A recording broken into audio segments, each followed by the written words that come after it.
Good morning, afternoon, or evening, wherever you're at, ladies and gents. I am Kuura Isagami, your resident tinkerer and meta-rotter, and thanks for tuning in with me here on the Meta-Rot News Network as we have a very special guest with us here today as we design yet another Orimeda in a rather experimental collaborative art stream I have been testing over the past several weeks. I like to believe that my experiment run with Sain, where we drew some collaborative Orimedas, was an extreme success with lots of very nice feedback, some great discussions both between us and the chat that was involved, and some very creative designs all the same that were the final results of those few hours that we were on the air.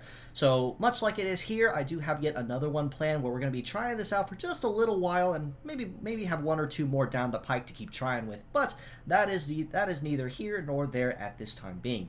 For the time being, however, tonight we have a very special guest with us that I've been coordinating this with for quite some time. It has been an absolute pleasure and a treat to have her on the air with me this time. Sunny, the Queen VTuber, how are you doing, my friend, if you are buzzing on in?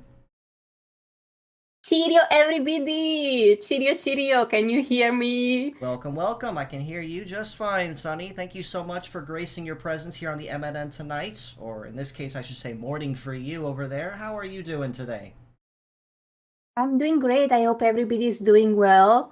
My name is Hachinoso Sunny. I'm your resident Queen VTuber. I'll be joining Kuura today alongside with my cat and royal assistant Tonton. I'm really looking forward to this. I hope you guys are too. Thank you so much for inviting me. It's an absolute treat, like I said, to have you with us here tonight, Sunny. Thank you so much for taking some time out of your day, or should I say morning now, to come hang out with me for a bit as we have a little bit of a collaborative art stream. So before we do actually get started, though, just to kind of shine the spotlight on you for a little while, so how about you take a couple minutes and just kind of tell us, who you are, what do you do, favorite kind of stream, or just any kind of plans or hopes that you have with your level of content creation. Hey, thank you so much, Kuura. So I really love bees and cats and cozy video games. That's pretty much what my brand is all about. I'm still trying to figure out my way forward, but I really love taking some relaxing time together with my chat and my friends, the Tomohachi. So yeah, I just love to relax together with everybody on stream, play something cozy and comfortable, and just have a good time. I'm hoping to keep growing my community with these types of streams. And yeah, I hope we can just be nice to each other and have a good time together. That's the only thing that I want, really. Honestly, that was very well put, Sonny, and it actually does do me a lot of good to hear that coming from you, because in the world of content creation, let's be real, we have lots of different genres and lots of different walks of life, and people going from say-so to lewdsome to lewd across the board, and that's just the kind of content they make. But something that I've always seemed to notice, even in just the 4 years that I've been making content, I should say, it's really hard to find a lot of really good, say so cozy VTubers, and it's really nice that you're being extremely upfront that that's the kind of content that you want to make to kind of make your home hive kind of like a very cozy, comfy space for people. Thank you, Kuura. Thank you so much. That means a lot to hear. But yeah, I'm very clear about that part of my goals. I really just want to be that. I want to be cozy. I want to be relaxing. And I want everybody who comes tuning into my streams to feel that way too. And to be able to just feel better after a rough day, you know? Honestly, with that kind of attitude, I'd say you're off to a good start, because let's be real, attitude is almost always everything. I mean, you can have the skill, you can have the tools, but if you don't have the right mindset for it, you're not going to be going anywhere very quickly. And I think with that kind of mindset you have, I think you're off to a very good start. And from there, it just takes learning and experience. You're going to learn what works well, what doesn't, and it's just going to be a learning experience along the way. That means so much, really. That really means a lot to me. I hope that I've been able to do exactly this for everybody. I'm always kind of insecure about whether or not I am able to achieve my goals. But yeah, I just really want to make everybody feel better. That's it. Exactly, and I think you definitely have the potential to do that. You've got a very great vibe. You got a great goal of what you have in mind, and extremely huggable, might I add.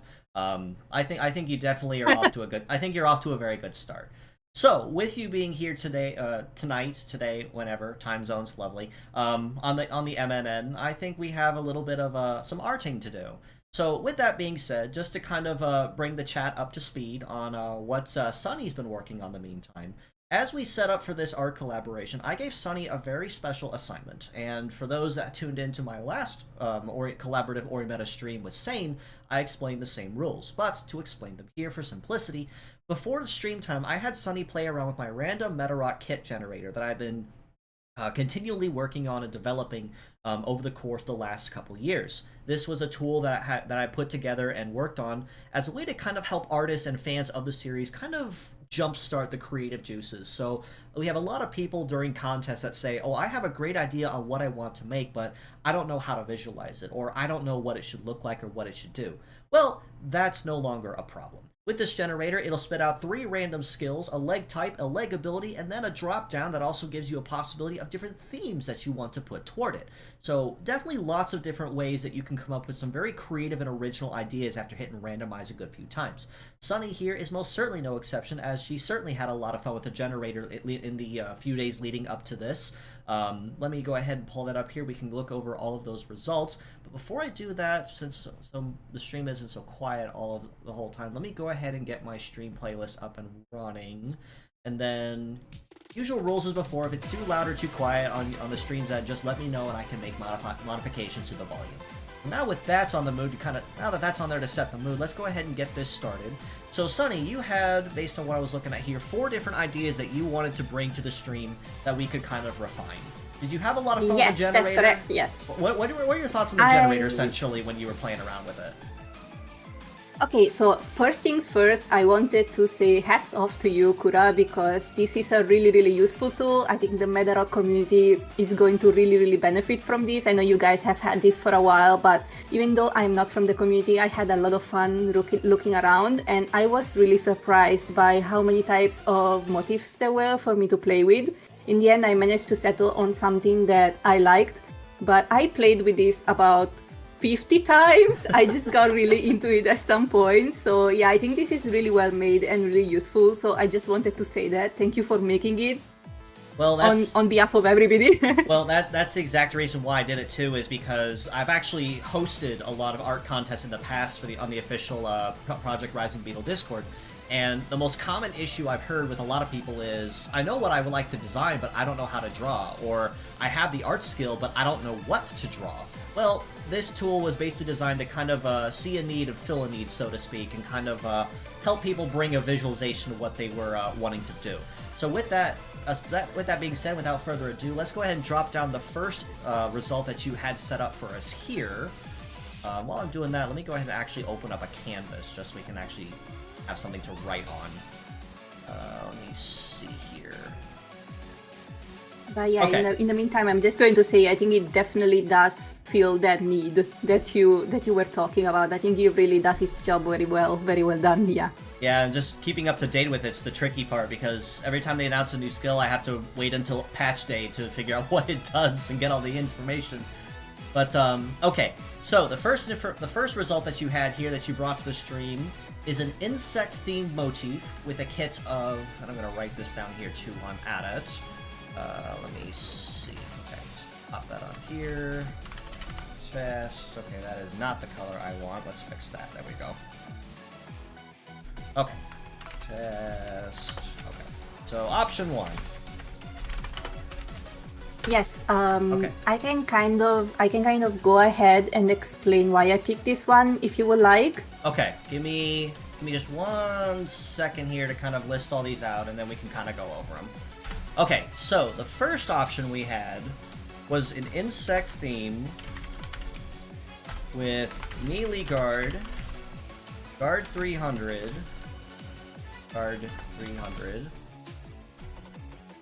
heater plant, and then it had multi-legs with revenger with a heavy limit of 1 HV of 1. Okay, so here's option 1. So, based on my initial thought of this anyway, because, again, I gave the assignment to not show these to me until stream time, because I don't want any possibility of kind of like pre-planning for these as we put them together. I want to be able to come to these as blind as possible. So we're already off to a pretty solid start here with this result. So just my initial thought of this, looking into it initially, is it's a very defense-oriented, not really focusing on heavy bulk, which can work very solidly to its advantage. With between melee guard being able to negate incoming melee attacks for its allies, guard 300 for your more along the lines your basic, more reinforced shield, heater plant for helping passively boost the heat stat and overall speed of his allies, multi-leg to that relatively solid coverage on most terrains, and a heavy limit of 1 isn't too shabby either. But Sunny, what kind of made you want to bring this one to the table?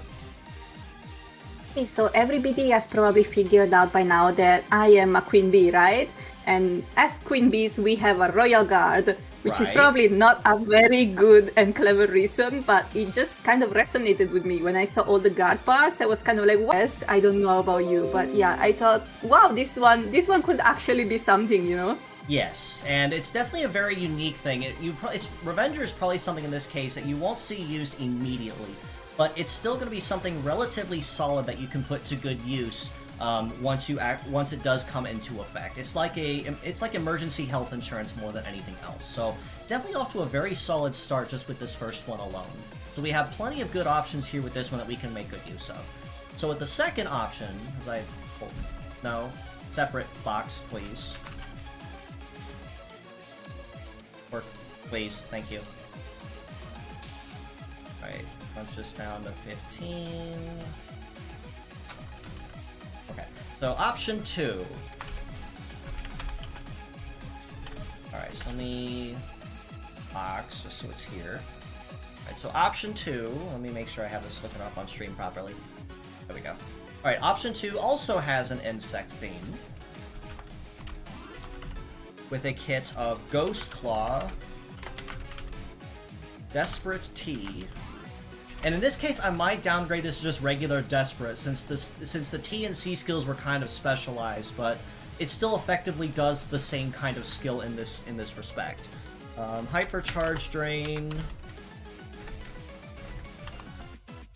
It had Wheeled Legs and Pure Heart, with a heavy limit of 0. HV, please, of 0. Okay, keyboard, work with me, please. I'd love this, thank you. Okay, so... Yeah, keyboard. Okay, so initial thoughts on this one. So this one seems to be a little more forwardly aggressive than the first option, between Ghost Claw and Hypercharge Drain. And Desperate being added in there only means it's going to be hitting notably harder than most other options, at the cost that upon attacking the target, it does mean it's going to be taking a bit of recoil. Ghost Claw in particular is a scatter skill that ignores defense, but also hits 3 times, and relative to charge gauge means it's going to be extremely painful when you have a full energy gauge. Desperate Tea will boost your damage up to ×3, but at the cost that you take half incoming damage as recoil, and Hypercharge Drain basically steals any incoming CG from the enemy that you attack to fill your own gauge with it, at the cost of being just a little more forwardly aggressive and not as easily able to protect yourself on cooldown. Wheeled Legs means this one's going to be just a little bit faster than most others on the field, at being just a little bit pickier on terrains, but Pure Heart means that when attacking something of the opposing gender, it's going to have a stat boost applied to it before attacking.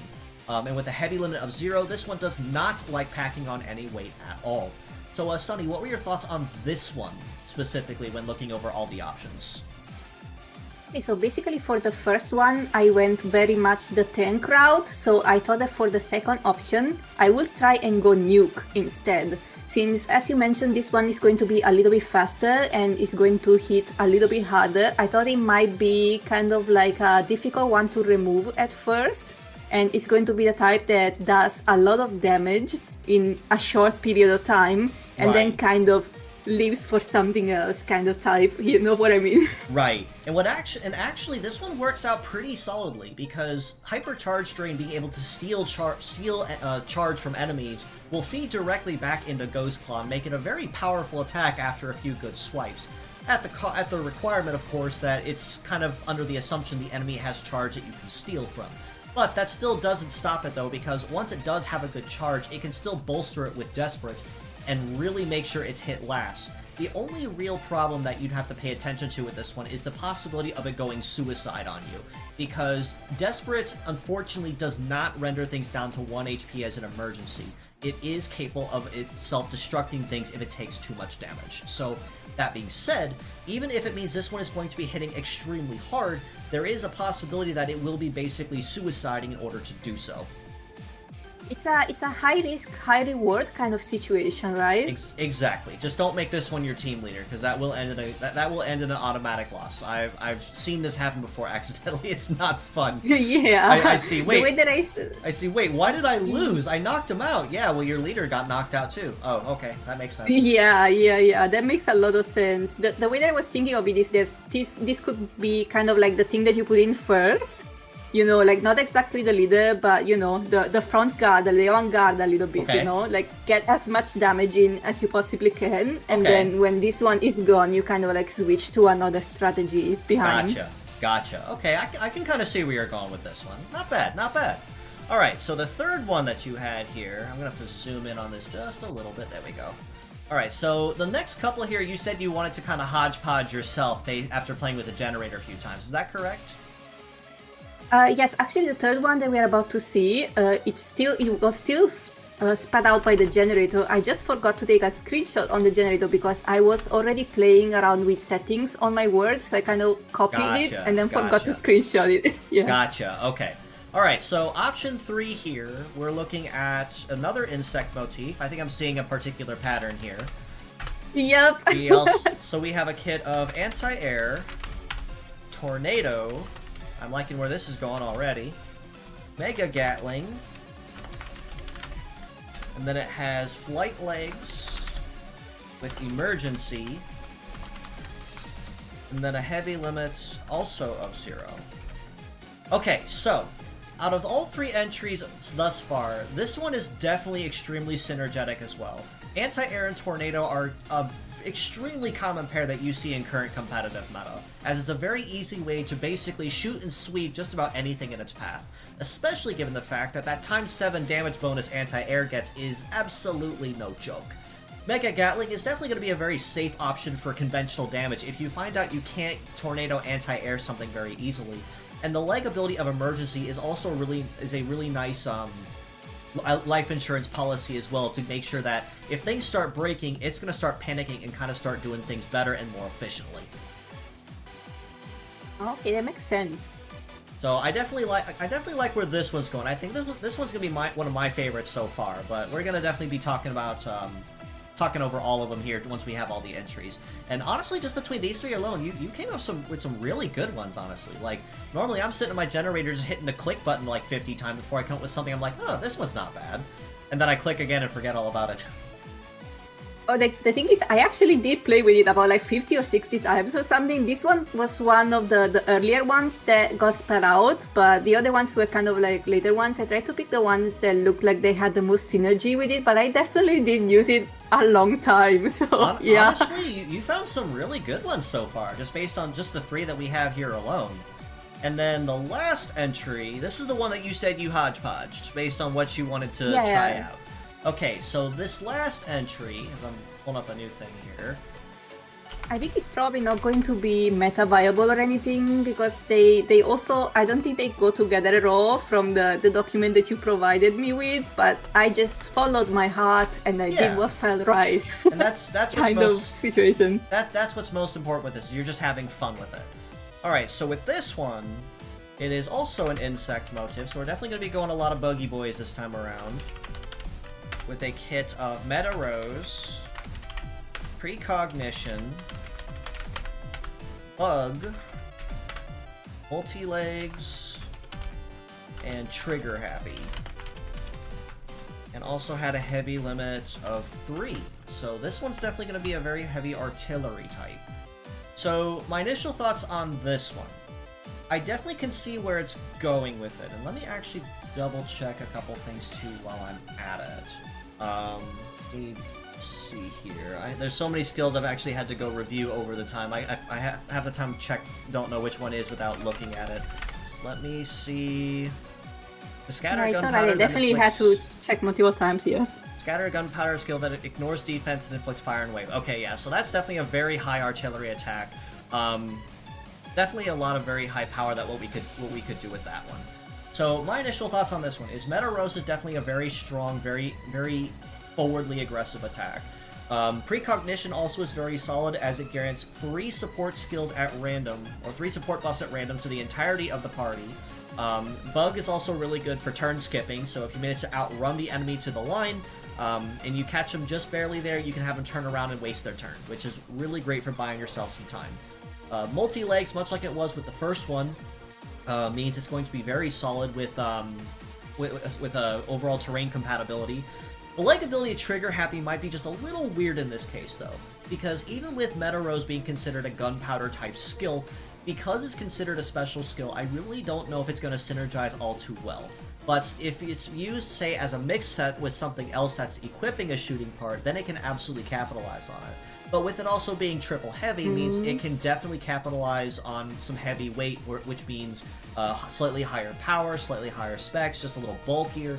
At the cost, it just has to make sure it doesn't get hit by anything with a gravity skill. Oh, okay, gotcha. So, lots of really solid options that we have here so far. I'm going to hide this real quick so we can see the full screen again on my end. Let me see. Okay, so what were your overall thoughts with this one as we were kind of putting the options together? I told you about how I was playing a lot with the generator, and I had a lot of them where I liked one option, but I wasn't quite sure about the rest. So the thought popped into my mind, what if I just put together all the options that I like into one and try to make something out of it? So it's really just that simple. Yeah. Okay. Well, honestly, it was still very solid and very forwardly aggressive. You can certainly make it work. It's just a couple pieces might feel just a little wonky with overall synergy. Oh, honestly though, between these four alone, we have a lot of potential that we can use to kind of play around with this. My personal favorites here, honestly, if I were to pick between the 4 of them, is honestly sitting between options 2 and 3. But that's just my personal opinion. And since I have you as a special guest, your opinion matters just as much as mine. So, looking at all 4 options here lined up side by side, which ones are kind of screaming out to you? Okay, so I'm obviously gonna be a little bit biased towards option 4 because I made it myself. But I have to say, option number 3 is one of the ones that I found most compelling when I was doing the generator. That's why I wrote it down right away, because it just seemed to go so well together. Even though I don't know much about the franchise, all the air team thing kind of screamed to me, you know? I was like, wow, is this really good or something, you know? Oh no, I guarantee if they were to make a kit out of this and drop it, I guarantee people would be pulling for it, because, like I said, Tornado anti-air spam is... They call it one of the incessant levels of cheese in the game, because it's very easy to make... It's extremely easy to sweep things with it. And it's gotten to the point in a lot of harder super invasion and higher difficulty missions, they've actually started adding a modifier that outright bans anti-air, or its inverse anti-sea, because the developers realize, yeah, people are cheesing our hard content with this. Let's put a stop to that. Oh yeah, okay, I got it. So this one is definitely gonna be the strongest one out of all of them, probably. Yes, yeah. So I think it's definitely gonna be a very solid pick as well between the 4 of these. Now that's not saying that we can't take any of the other options and have some fun with it later, but for the sake of this stream specifically, I'm honestly saying if you see the most synergy toward 3, I say that's the one we go with. Yeah, and I think you said you agreed with me before that number 3 is one of the ones you like the most, so I think it's a very good compromise for us to go with number 3 since we both really like it. Yeah, so let's go ahead and do that, and I'll hold on to these as well just so we have them. So what I'll do is I'm gonna move this. Okay, hold on. There we go. It'd help if I'm actually touching the right layer. Right. So I'm gonna shrink that down just a little bit more so it's out of the way. Okay. So I'm gonna put this here. I can keep them to the side. Okay. Now that we have our plan, so what was your overall thoughts with this? Because you had time to actually look at these and have some fun with them, under my instruction that I want to go into this blind. So, what are some ideas that you kind of had cooking up as you were playing around with this and kind of thinking about which ones would work really well together? What were you kind of visualizing? Okay, so the first thing I did was try and look up the parts to find some inspiration, see if I could see any existing designs, how they look like, but I actually did not find a lot of like very specifics, let's say, about things will look like. So I thought we might just kind of wing it on stream. What I was thinking of is something along the likes of, it's a bit difficult to explain, but since you got flight, you got emergency, I was thinking something like plane themed. I don't know if that makes sense to you, but yeah, the concept was scream to me. Yeah. So, possibility of plane. Okay. Now we kind of have some direction with that. Is there was there any kind of thoughts that were flowing through your head? Like, a lot of artists call them a mood board, like things that you were kind of thinking of when you were reading over this kit and figured, oh, I kind of like this one.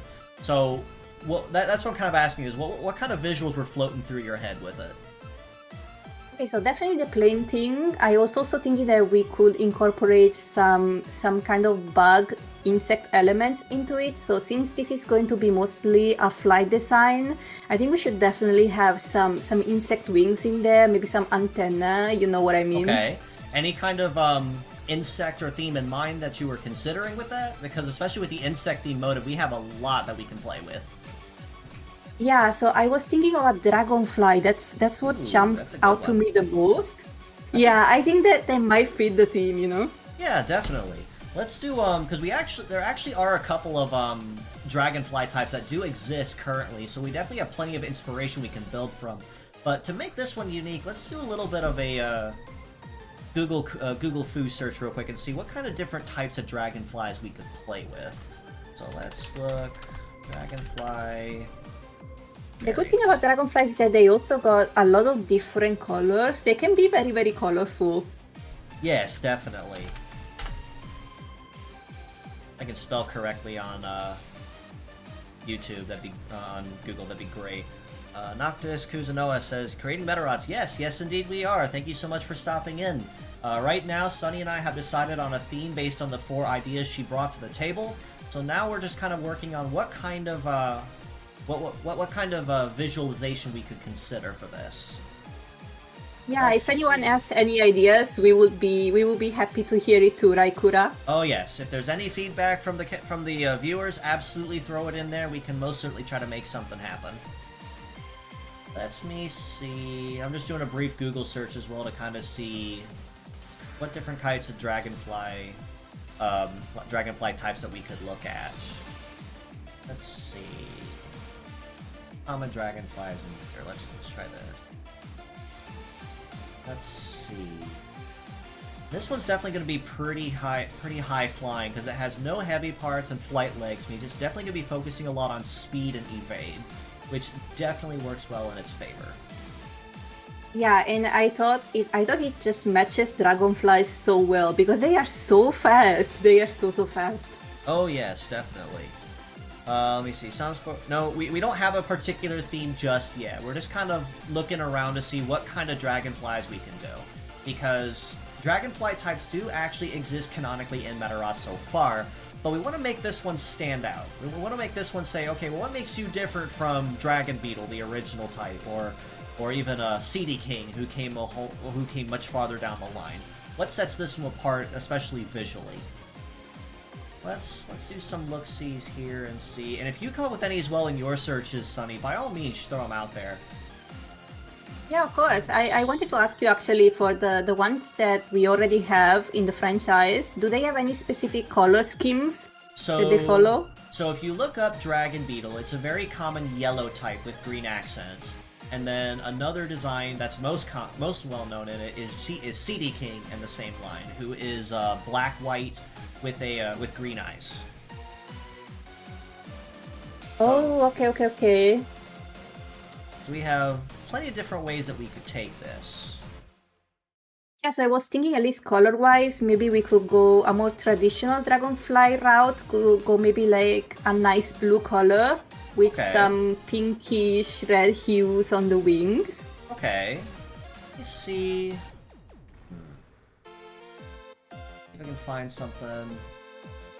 How about a blue dasher type? Let's take a look at what those do. Dasher Dragonfly. Let's take a look, see here what this does. Ooh, this kind of looks pretty neat. Take a look here. Yeah, it looks very cool, right? It's very, very cute. Let me open this up here, stick it back in this window, and I'm going to pull this down for the chat to see. Okay, so let me grab I think we that. can definitely incorporate some plane and flight elements into this one. Oh yeah, definitely. We can absolutely have some fun with this one. The Blue Dasher, I think, is definitely sitting in the same kind of theme that we're looking at in particular. Very sleek design, not overly heavy or thick looking. Definitely with an emphasis on agility and speed, which is definitely what we're trying to aim for here. So, Yes. I completely agree with it. I think this is exactly what I was picturing when I brought up the Dragonfly theme. So I think this one looks very good. alrighty, and you said we kind of want to incorporate a lot of like aerial plane themed elements into this as well, correct? Yes, since this one is very heavily referenced with flight and air, you know. Okay. I can kind of see where that's going. I'm visualizing it. We're coming up with an idea here. So let me see. Let me get my skeleton put together here first, and we'll have some fun with it. I'm thinking.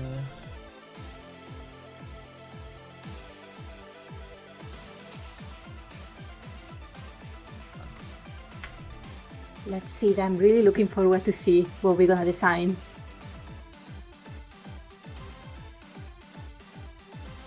Just so I can have a visual here of what we're looking at.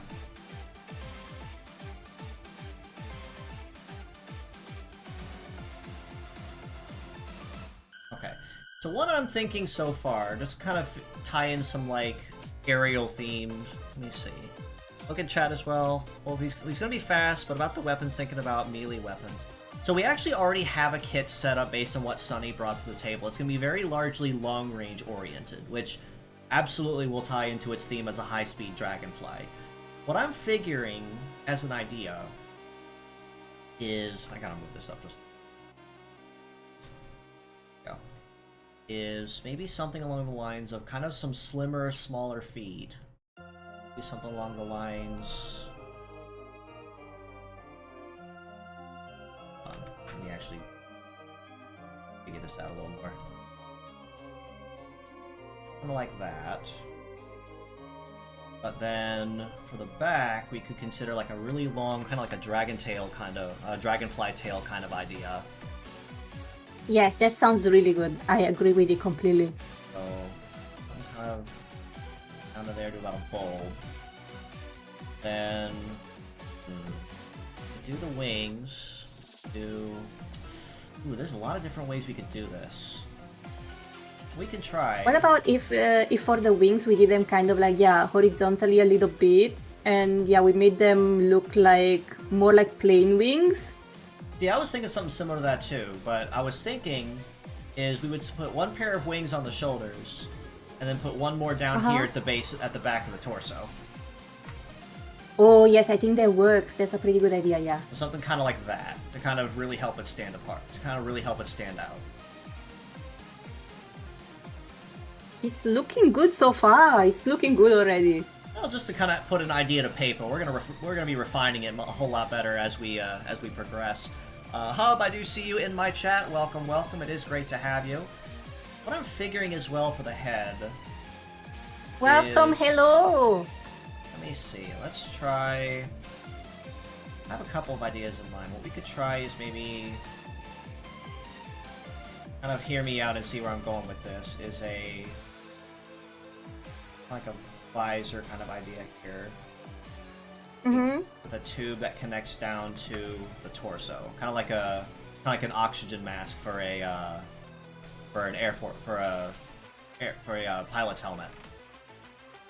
Okay. That is way too big. Hold on, there we go. Let me erase these lines to kind of clean it up a little bit. I think it definitely does a good job of incorporating both the dragonfly bug aspect with the flight and plane aspect.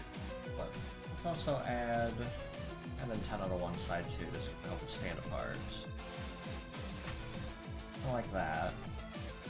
This will look kind of funny here on the mouth until I actually have the chance to refine it a little. Actually, you know what? Let me clean that up a little. I don't like that. I don't like that. No, not a fan. Alright, let's... Not a fan. There we go. Let's try this. That's better. It's gonna look a lot better from a side profile, essentially. So, let me see. So, kind of going for like a dragonfly-themed eye, but kind of shape the head kind of like a pilot's helmet. You can kind of see where I'm going. I think you're cooking with this. I think you're cooking, yeah. Yeah. See, that's what we're supposed to do. So then let's add... I'll go with the bomber jacket kind of theme here to kind of tie it in. Maybe we can make the jacket a little bit on the green side. Because the picture that you have pulled up also has kind of like that color scheme, so... Yeah, exactly. So that's just what we want to do, is make this one more unique. So we'll do something kind of like that for respirator down there.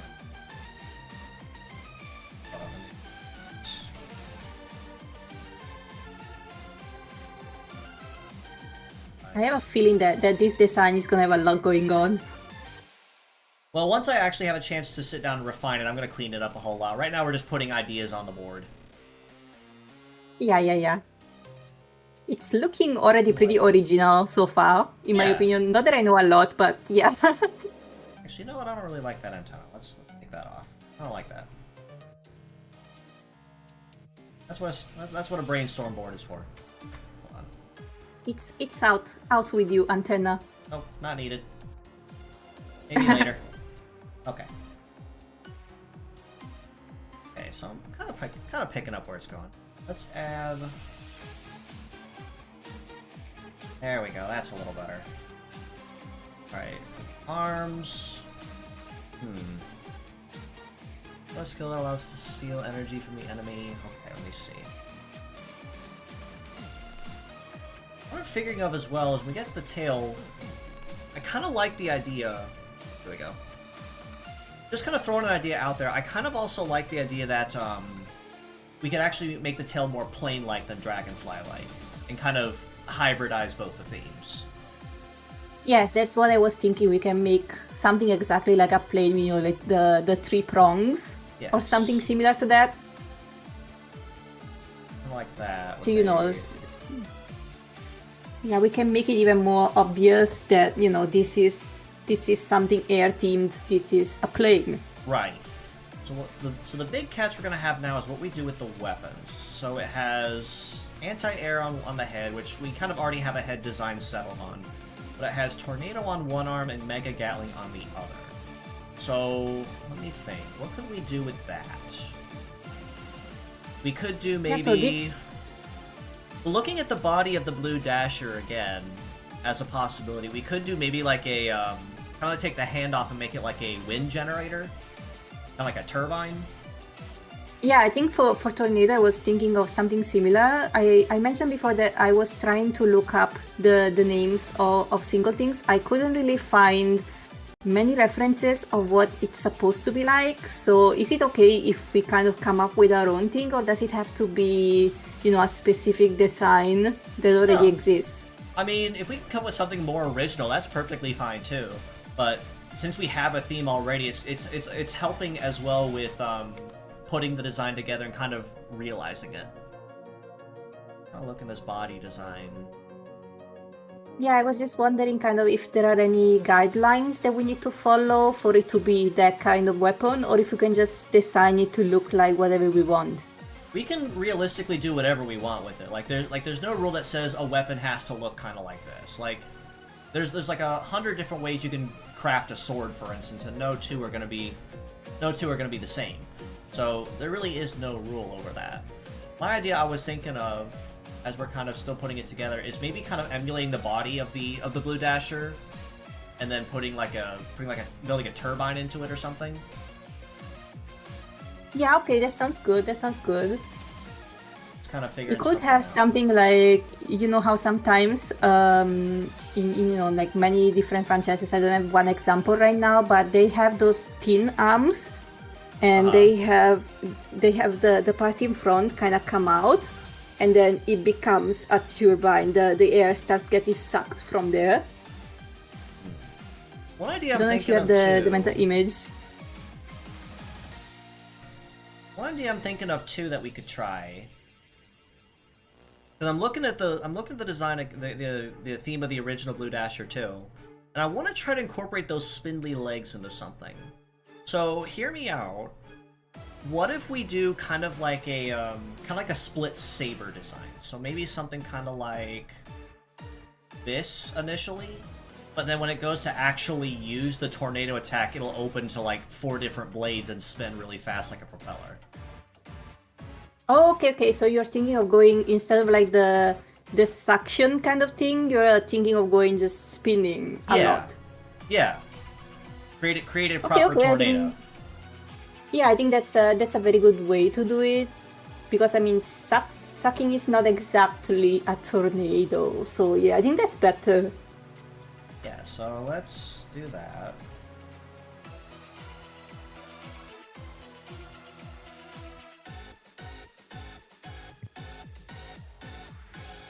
Close that in a group.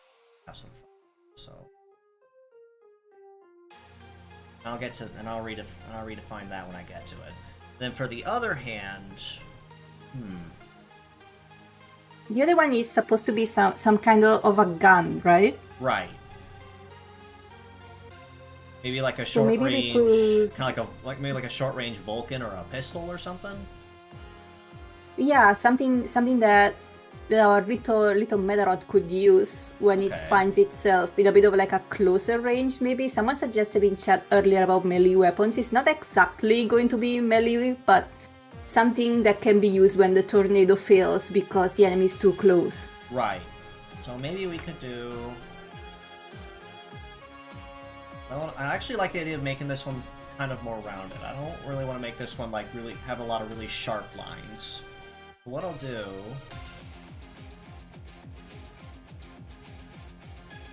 kind of like that.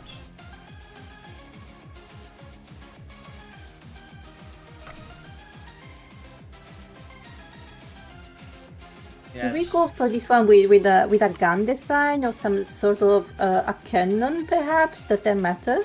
Yeah, that's kind of what I'm looking for, is something kind of like this, but then add a bunch of there we go, something kind of like that. So we can have like multiple bullets too. Yeah, so maybe even add like an ammo belt in here too to kind of really feed into it. Something kind of like that. Okay. I definitely see where you're going. I was just looking up now a picture of like maybe fighter jets or something. I thought we could like incorporate something like that, and they do look very similar to what you just did. So I think it looks pretty cool. Yeah, we're making it happen. Yeah, I thought it might be difficult to fuse those two concepts together, but actually it's working out. It's It's coming along. It's gonna be a completely original design by the time we're done with it. I think we're gonna be cooking. Yeah, I think it definitely looks very original already. In all the design that I looked up online, I didn't really see anything like this. So yeah, I think it's already coming along pretty nicely. Refine this a little bit so we can.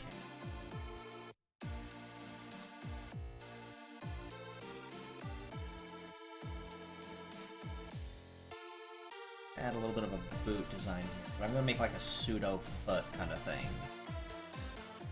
Something that it can't like stand on, so it won't be considered a proper bipedal. Oh, wait, why am I in size 20? I don't know. Whatever. Maybe something kind of like that.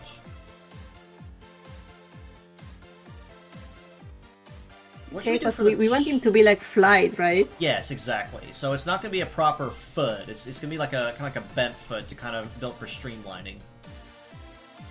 Yeah, but he's not going to be able to like really stand on them or anything. No. So yeah. No. If anything, it'll be like a tiptoe kind of thing, like where if it's just like perched on something.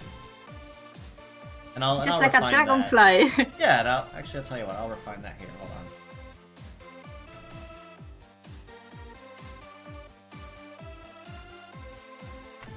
Put a proper angle on it. There we go. Like that. Okay, nice. So it really has the image in my, just get perched on something. Yeah. What do you think about some like ammo belts to kind of throw around the waist? What do you think about that? Okay, yeah, some extra accessories might be cool. Give it a little bit of style. I'm gonna look up some pilot jackets to see if there is any elements that we can play around with. Pilot jackets.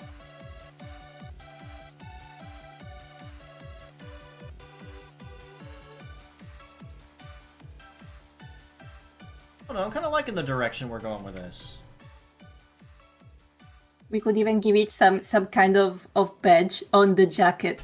That's actually like, our own design. That's actually kind of what I threw on here initially, but yeah, we're definitely gonna be refining that when we put the proper line art down. Yeah, it can be a team design or something. Well, let me try. Let's put the off. I'm definitely not gonna be making the legs this big around. What I'm gonna do is let's do one ammo belt.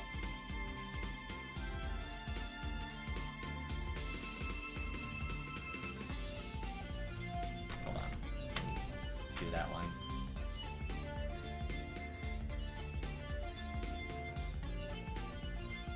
Like that. Stop.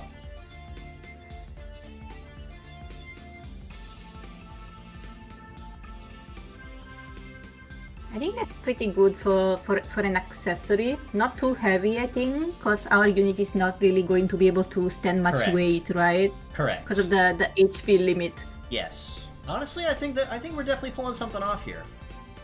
What I might end up doing is I might widen the wings just a little bit, or like make the ones on the back just a little bit longer to kind of give it that sleek look, you know? Yeah, I already think it looks like pretty sleek. It looks like, if you look at it, a thin guy, a fast guy, you can kind of get what we're going with here. Yeah, exactly. See, we're cooking. We're coming up with something neat. Yeah, if I do say so myself, I think it's coming along quite nicely already. I definitely see what we're doing with the shape, the proportions, and everything, Yeah. See, we're gonna have something real nice by the time we're done with this.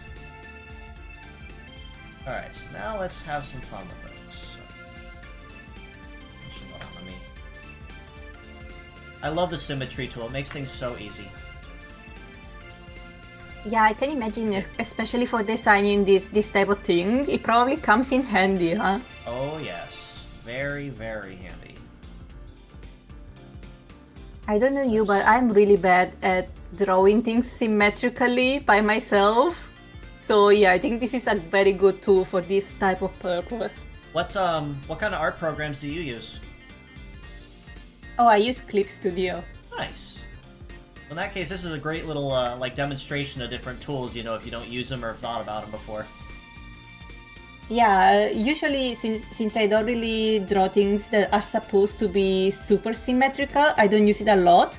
But if I were to draw something like this, I would definitely use it because I could never just make it symmetrical by myself. There is no way. Oh no, 100%. Like, especially with the stabilization tool on here too. Like, if I didn't have that on, none of my lines would be straight. And I've actually had to train myself to not look at my hand when I draw. Do you know how hard that is? Oh, I definitely know. The first time that I got a tablet to draw digitally, I couldn't really keep my face up in the monitor. I had to keep looking down. Yeah, just up until that moment. I only drew traditionally. So, yeah. Yeah, it's not fun. You have to, like, really sit down and learn properly how to do it.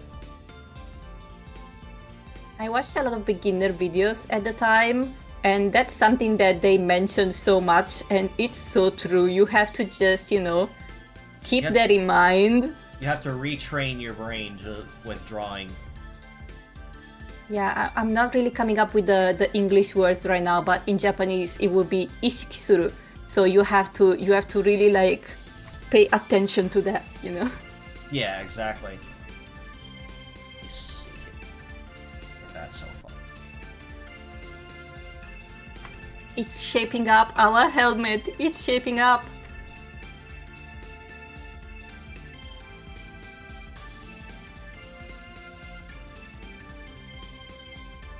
Is it weird that looking at it, I feel like a proud mother. My child.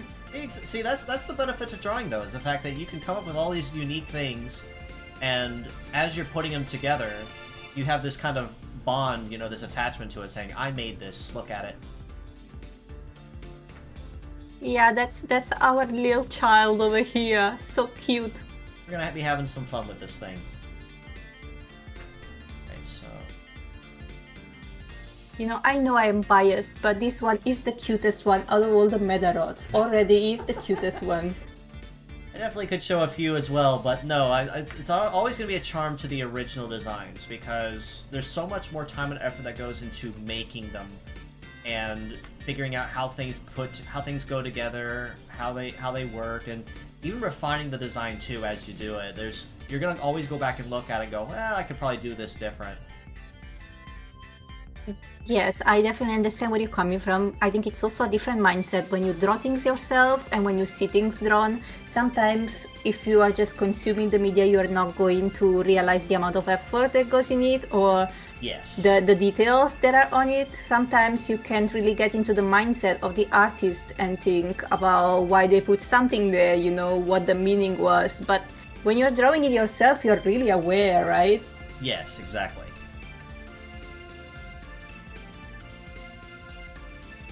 He's got a little medal. That's so cute. Oh yes, okay, definitely the fluffy part on the jacket, definitely. Yes. I was gonna bring that up because it's like a key part of those pilot jackets.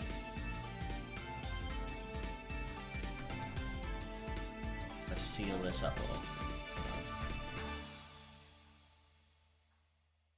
Like that. And I'll be refining this with color too when I get to that point. I think the stripes are a good design choice, not just for the mask, but also because dragonflies are pretty well known to be a little bit, you know. Oh yeah, definitely. Having that texture, yeah. So I think it's a very good design choice. Maybe we could do it in other places too. Okay, so I'm gonna kind of work on.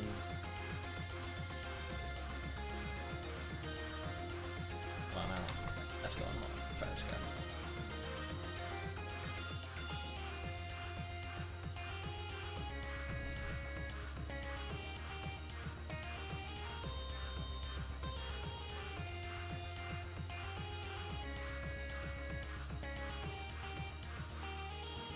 Very thin, very sleek, for good movement.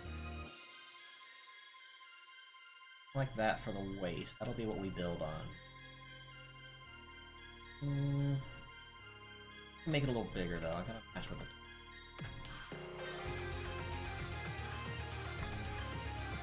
Like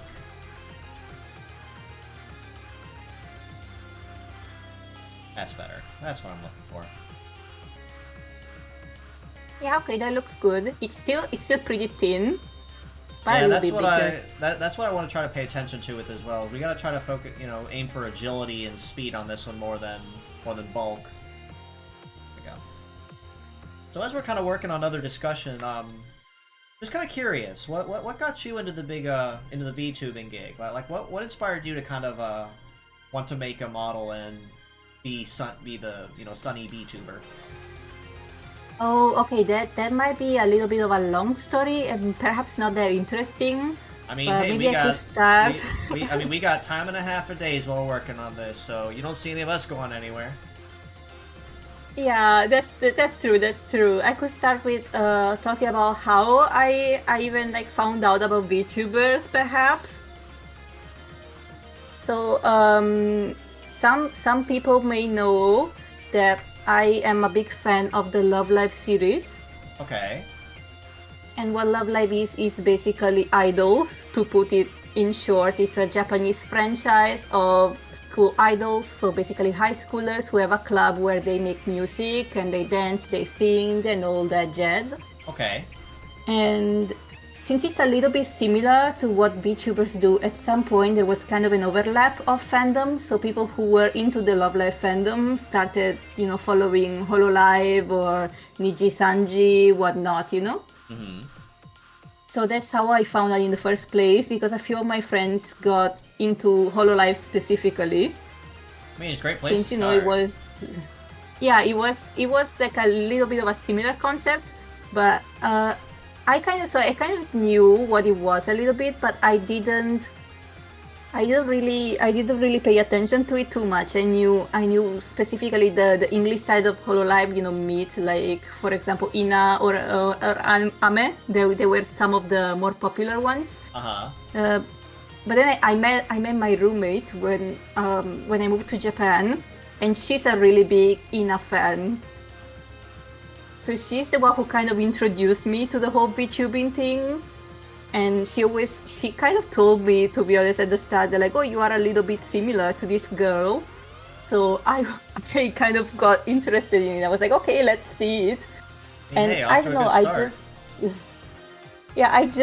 I just kind of got really into it after watching. I know it's pretty simple, but isn't that how it happens? You watch something, you love it, and you think, hey, I wish I could do this too. I wish I could make people feel the way that this thing made me feel. Yeah. So I actually know a little bit already about why you got into VTubing in the first place.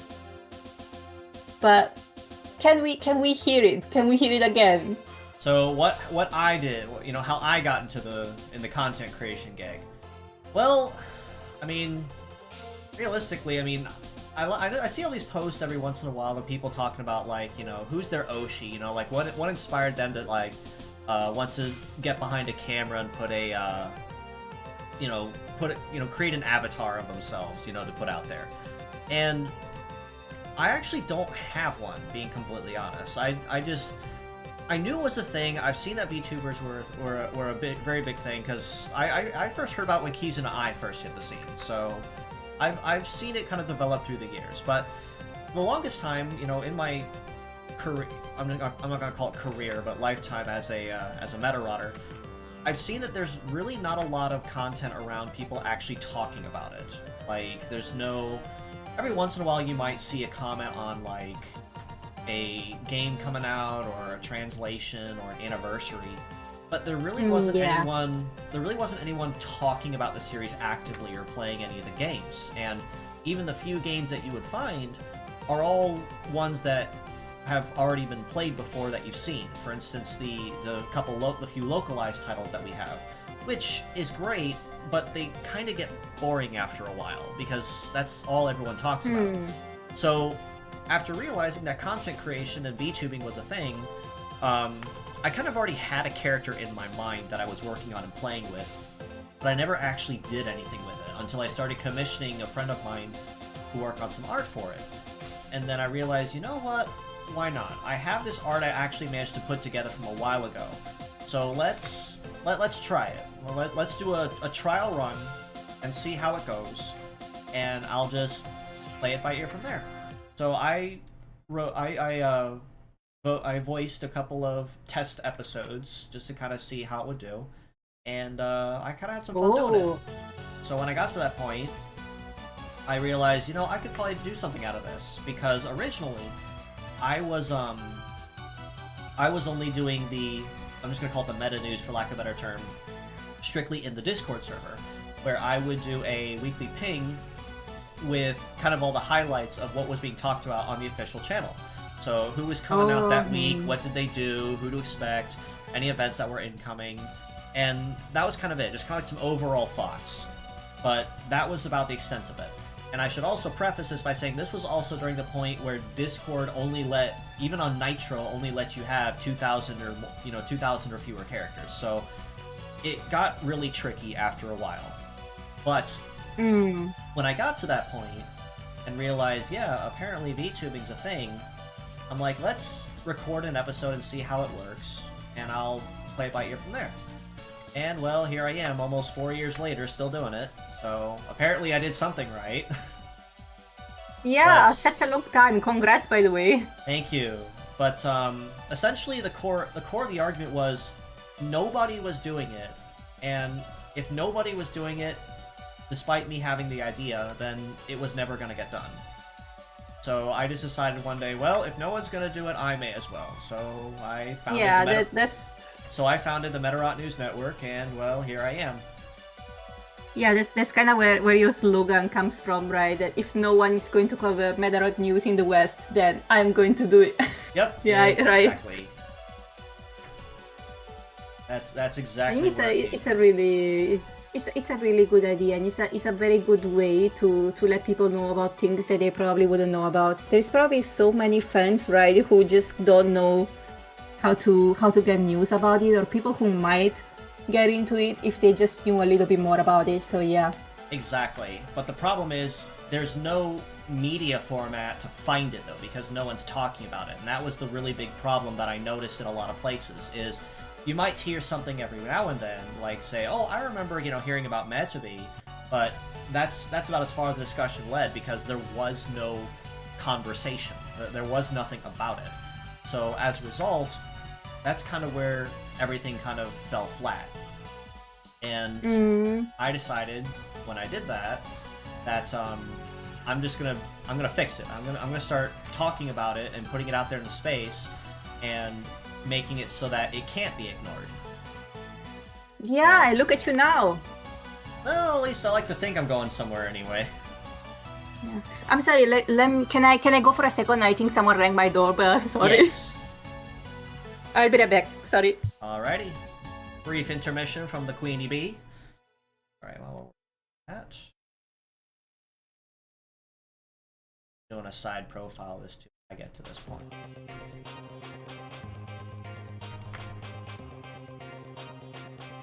I like the idea of stripes. Let's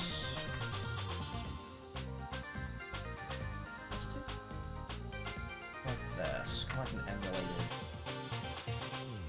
ribbed.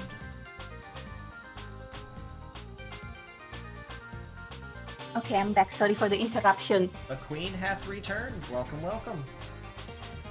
Thank you. All I right. actually had a package scheduled for today, but I moved the delivery time to the afternoon, so it wouldn't bother us. But turns out that there was some other mail that I've been waiting on for months, but Hey, decided to come today. I mean, not a big deal, honestly. Actually, no, I don't like that. At least my roommate's gonna be happy. She's been waiting on this mail for months, so she's gonna be happy it's finally here. Nice. Let's see. Alright, so here's kind of what I got so far for the leg design. I'm going to be refining the tail when I go back to do like a profile, kind of like a sketch to kind of gauge it from another angle. Huh? So what are your thoughts so far on this? Okay, looking cool. I like the design of the legs. It look kind of like boots a little bit, right? That was the goal, yeah. Kind of make it like a pointed toe. So if you were to like perch on something, he'd only just be sitting on like the toe. Yeah, I think it looks very, very nice. It looks like a pilot. I can definitely see where we're going with this. Yeah, we're cooking. We're gonna make something fun out of this. Yeah, definitely on brand, definitely on theme. Hey, hold on, let me... Here. I have a better idea. So before we got interrupted, I meant to ask you a little bit. So it's actually quite a simple question, but I wanted to ask, why Medarot? What made you fall in love with this franchise so much? So I have always been a fan of robots. They have always been a passion of mine. I'm not sure if you have. It's 100% fine if you have not. I'm used to it. Have you ever heard of an old Korean 3D animation from years and years ago, like early 2000s, called Cubics? No, sorry, I haven't. Okay. Not a big deal. Like I said, I fully expect no one to know what a Cubics is, but essentially it was an old, really old Korean studio animation of a new kid named Connor who moves into a town called Bubble Town, where it is populated by humans and robots. Like for every human, there's at least 1 to 2 robots that match the population, and they live and work together. But that was the big slogan, is robots for everyone. And the main character named Connor is, he's the new kid that comes to town. He wants to join the local garage club, I'm just going to call it for lack of a better term. I want to check on my music to make sure it doesn't keep going. And kind of keep going with that. He wants to join the local garage club, but they have a challenge for him because he's the new kid, but he doesn't have a robot of his own. His father, his father is very largely anti-robot. He doesn't really, it doesn't go into a lot of detail why he doesn't like robots. He just doesn't like them, and he forbid his son from having one. So he was kind of the odd one out. So after looking around for a long time, Connor finally settles on a design that was kind of tucked in the back corner, a very large rainbow-colored cuboid design, kind of like a walking Rubik's cube, named Cubix. All the other members of the garage club, simply known as the Botties, like the Botties pit, they said, I mean, you're ambitious, kid, but just bear in mind, no one's been able to fix Cubix ever since we've put him there. He's just... no one's been able to fix him. But Connor was determined and said, you know what? I'm gonna try him. Because the Body's challenge was if he can fix any robot in 24 hours, then he's in. He's into their club. So he decides he's going to make Cubix his project. That's the one that he's going to bring to life and repair. So he spends all day at the club, at the garage, working on it, and all the other members of the crew kind of warm up to him after a while, including his next door neighbor, who kind of didn't care for him too much initially. But 24 hours came and went, and unfortunately he was not able to do it. He just was not able to repair it. He couldn't figure out what was wrong with Cubix and why he wasn't responding, but he just wouldn't respond. So at that point, he was ready to walk away, because he realized, you know, I tried, I failed, I just couldn't do it. But then something happened to progress the plot, and the main garage owner brings a robot in that was ailed with a madness that was called Solex, and it basically was like an energy overload that made them extremely emotionally erratic. And while they were trying to figure out what was wrong with him, a large mechanical claw comes flying through the window to try to yank it out, but creates too much damage too much structural damage to the building, and causes it to collapse. Connor chose to run back in the building to at least try to get Cubix out, even if it tried putting him on a dolly to kind of roll him out, but failed to do so. He couldn't get him moving. And right when the building was about to collapse on him, Cubix lives. He picks up he literally holds the ceiling up and prevents Connor from being crushed. Cubix was officially activated, and the entirety of the club was shocked that the unfixable robot was finally awake. So they figured, well, he technically fixed him, so I guess he's in. So Connor became a member of the Botties and registered with Cubix as his robot. And the entire next episode was essentially trying to warm up his dad to the idea of having a robot in the house, which was not fun.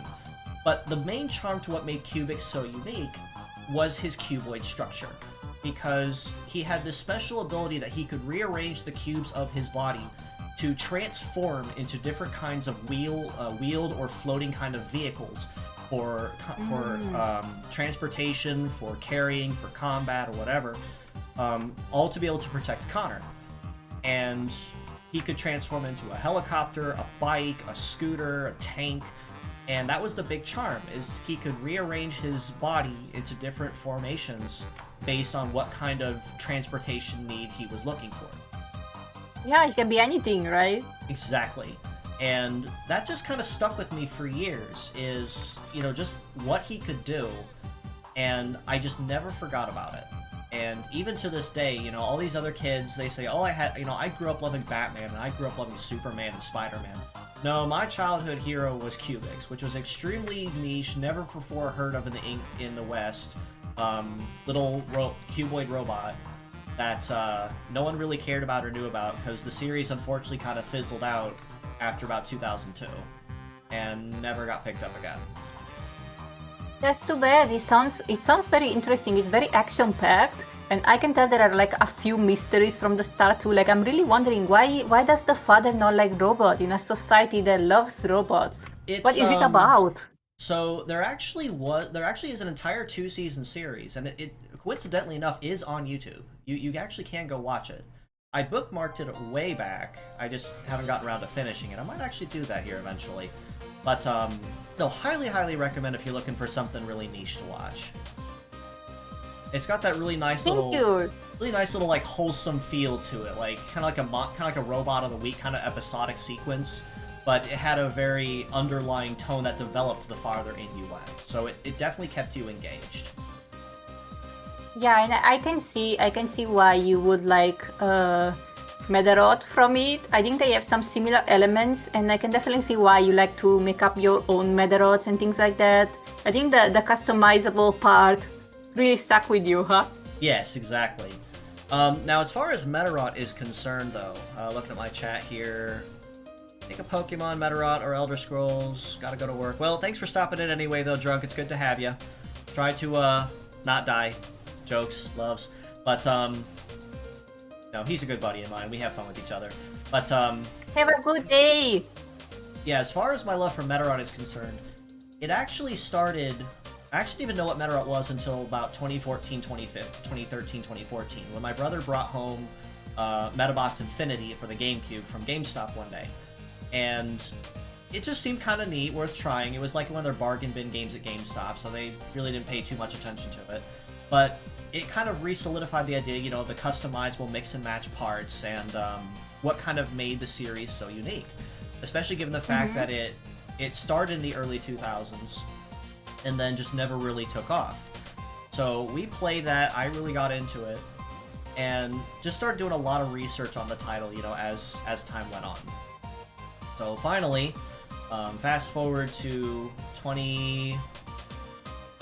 I don't know what it is now, 2014, 2015, I think, when I really got into it, and I learned about Project Rising Beetle, which was a fan community of, which was a global fan community that were wanting to try to petition to bring Medarot back to the West, because it had gone so long without a game or any kind of news from Imagineer.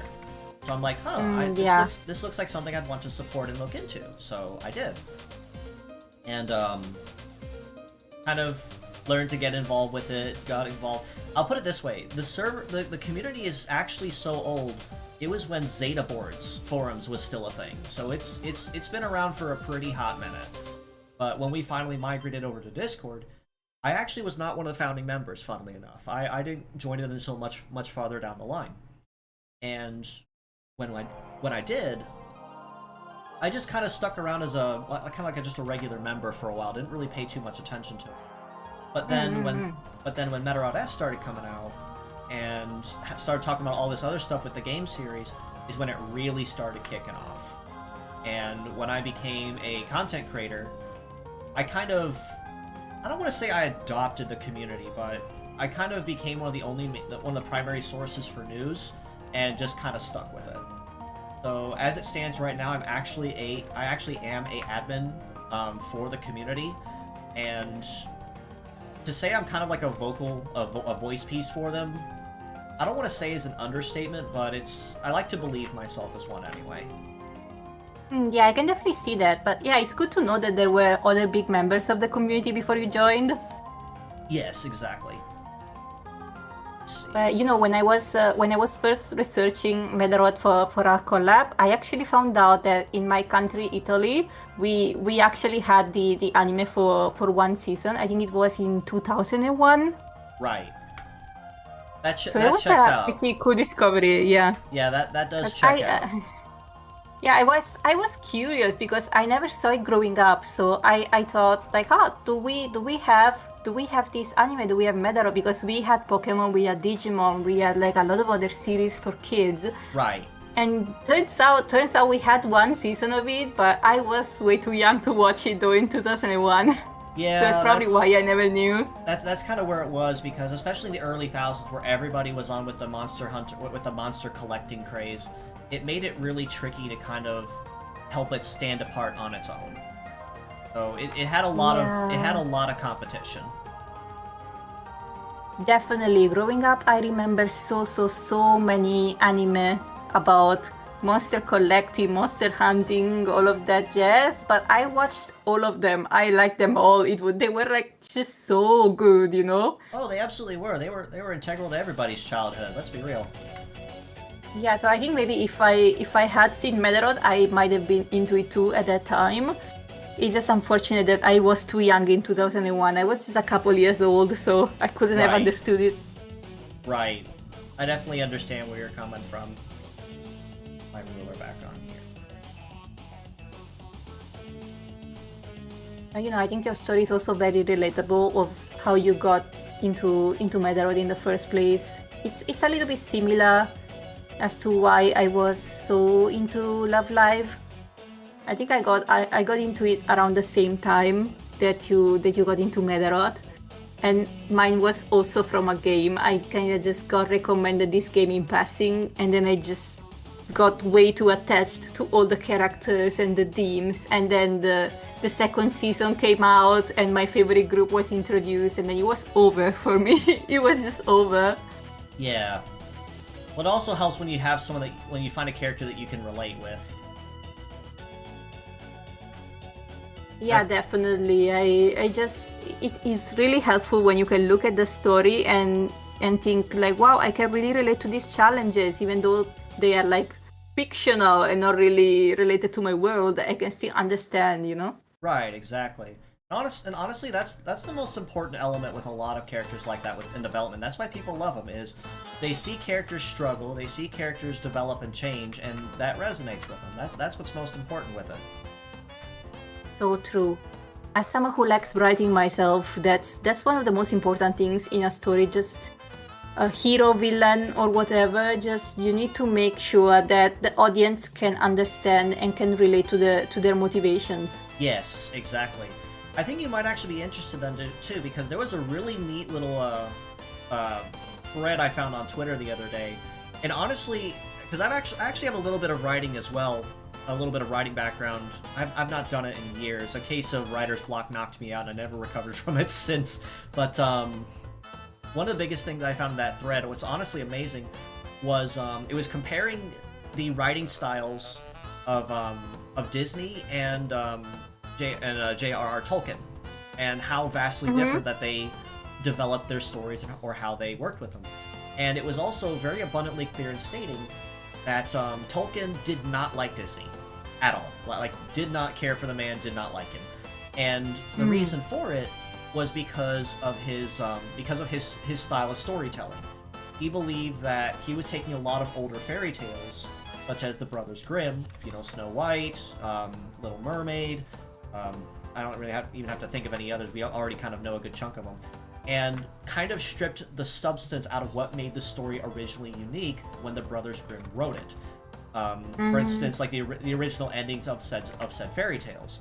And there was a phrase that was used in that thread I absolutely loved, because it proves that if you are a good writer, or rather, I should say if you are, you said you know you're a good writer when you can do this. And it said, fairy tales don't tell children the dragon exists, because children already know the dragon exists.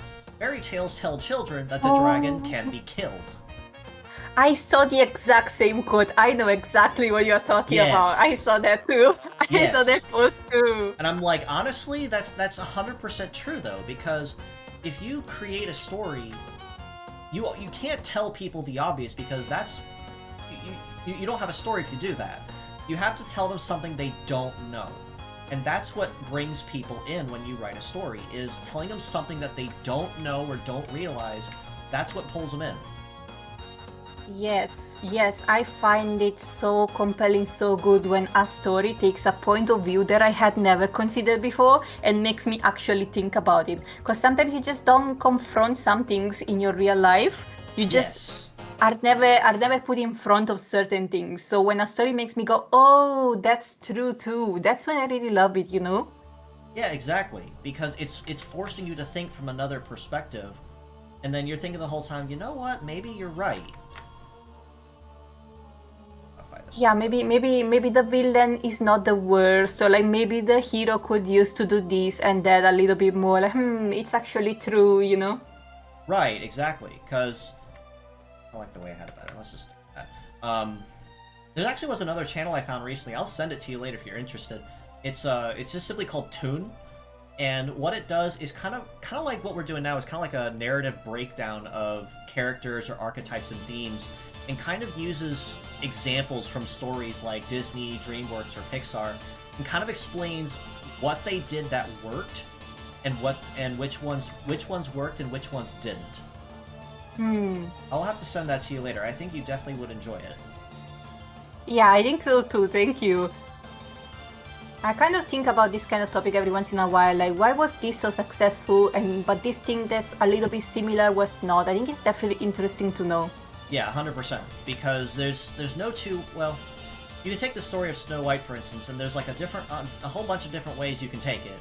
And the most recent take from Disney proves that there are obviously wrong takes to do it. Yeah. Little jab there. I'm not afraid. Little jab there. I said what I said, but anyway. No, but there's a lot of different ways you can interpret a story, and that's actually why a lot of fanfic writers also most likely got into it too. Is looking at a story and saying, what if we were to consider it from this point of view? And a lot of really good writers can do that. They can implement and introduce conflicts that were never once introduced or even talked about in the official canon, and incorporate them in such a way you're thinking, what? Wait, this actually didn't happen? I could swear it did. Yeah, I definitely know what you mean. There actually is one. One audiobook that I listen to every now and then. That's on YouTube. It's a novelization of Ocarina of Time. It's one of my childhood games. I grew up with that sucker on the original N64. And what they did was they basically novelized the entirety of the game, but in a way that ties in a lot of different elements and touches a lot of different story points that perhaps were never touched on or even hinted at in the original game. For varying That reasons. sounds interesting. That sounds very cool. You know, I really like when people take video games and they try to write out the story. They're actually working on one right now. They're actually working on one right now. It's an ongoing novelization of Majora's Mask. And I have to say, people like to say, Majora's Mask is one of those really dark games in the series, but this take by this person was like dark.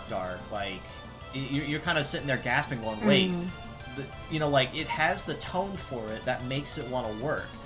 And as one example, the storyline basically said something along the lines of, I don't want to say anything to spoil it because honestly it's just so good you actually want to sit down and listen to it. But there's one chapter where shortly after Skull Kid realizes, wait, I'm following in the same time loop and resets as the fairy kid and the fairy.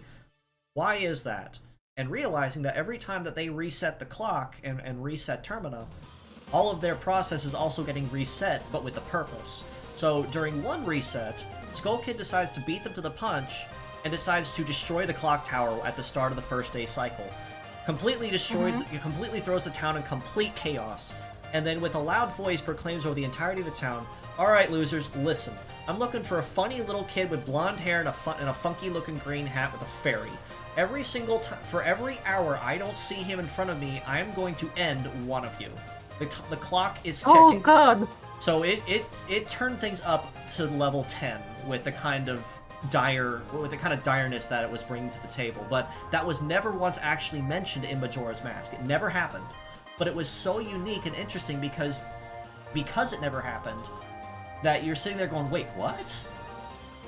But you're but it could, right? It could happen though. But you're so drawn into it. Yeah.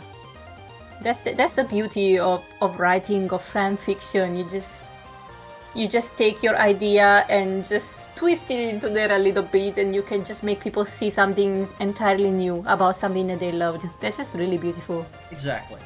So I think I kind of got the line art done for our little friend here. What do you think?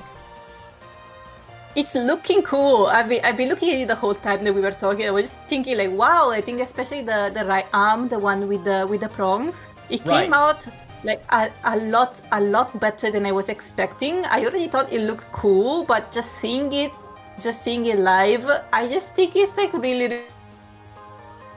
Yeah, and that's it's really good. Right. Like I said, we're cooking up a good idea here. My idea with the right arm was kind of like a wind generator, like I said, where essentially when it was ready to fire, the prongs would open up like a fan. Yeah. Yeah, I think it looks a lot better in practice than in theory, and that's saying something, because a lot of the time something sounds good in theory, but in practice then it's not really, But yeah, this one looks good. If I say so myself, we have a good child over here. It's coming along real nice. Alright, so now let's figure out a color scheme for this guy. So we said we wanted to incorporate some blues, right? Yeah, to like keep the dragonfly thing on. Maybe some greens as well, like for the torso area. Let's see here. So first thing I want to incorporate right away is, let's see here. I'm going to try to eyeball color match here. Like that.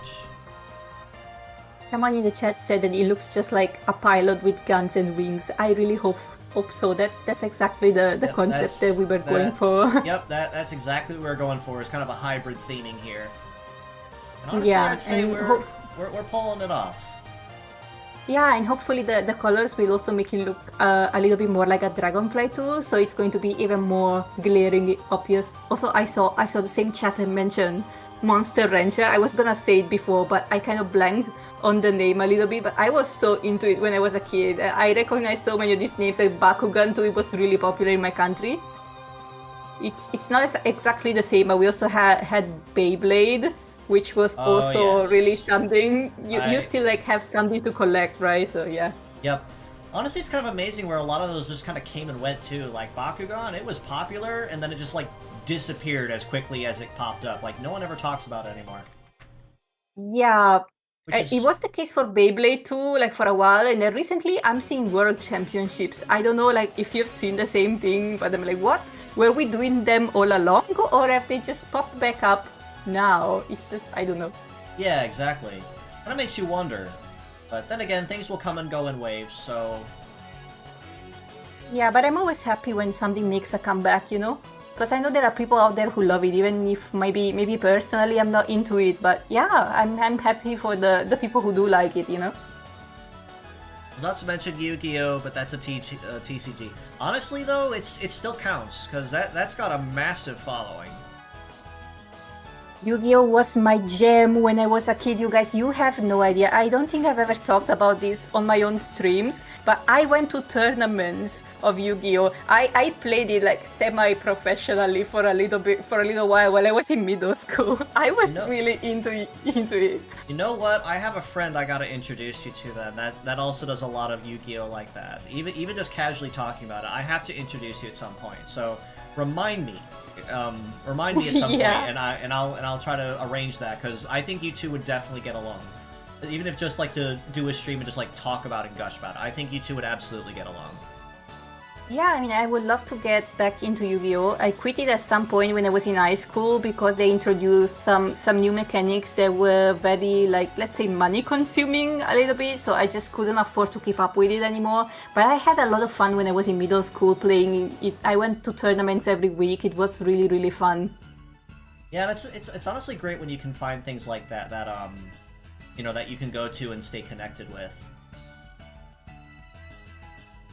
So what kind of deck do you bring on tournament? Oh, okay, so back then, during my time when I was doing the tournaments, there was this one very popular deck, the plant deck.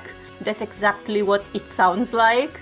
And it was one of the fastest decks at the time. Obviously, it's no longer the case because there are so many new mechanics right now that kind of power crept it.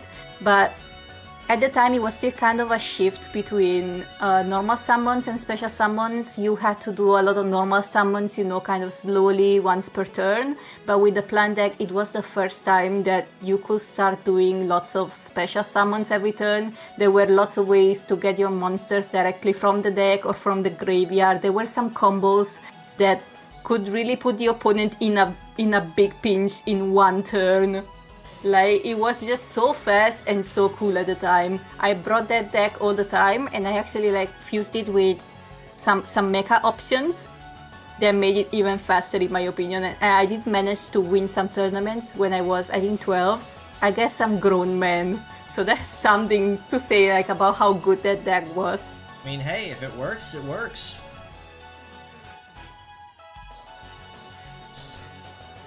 Yeah, like this chatter said, it's kind of madness to enter Yu-Gi-Oh now. There are so many rules. Even back then, you had to learn so much about each phase. I think Pokemon is a lot simpler even for a TCG because the opponent can't really do much during your turn. So your turn is really yours. But Yeah. in Yu-Gi-Oh, since there are trap cards and some magic cards, some spell cards that you can use during the opponent's turn, or like lots of effect, you can discard monsters from your hand, you can ban monsters from your graveyard. It's just a mess. You have to stop every time to like let the opponent do their thing. I think it's just very interesting, but it's complicated. It's definitely complicated to get into. A lot of studying. Yeah, that's what I've heard a lot about with Yu-Gi-Oh! Is it's a lot of stuff happening all at once, and if you so much as blink wrong, you've lost about half the turn. Yes, that's definitely true, and I still play for fun a little bit sometimes, but I play a fun deck called Chain Burn, and what I do is I play during my opponent's turn a lot. So that's definitely the case in my specific deck, because what you want to do is chain a lot of cards together with your opponent's cards to do a lot of damage. You don't attack traditionally, you do damage mostly to trap cards. Kind of like So passive I always aggression. found it really interesting.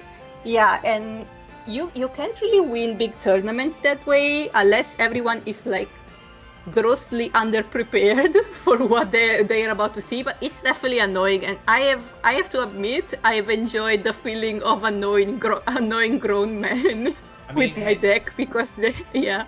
I mean, honestly, it's like a lot of survival type builds that you can do in Pokemon. Like, I've seen...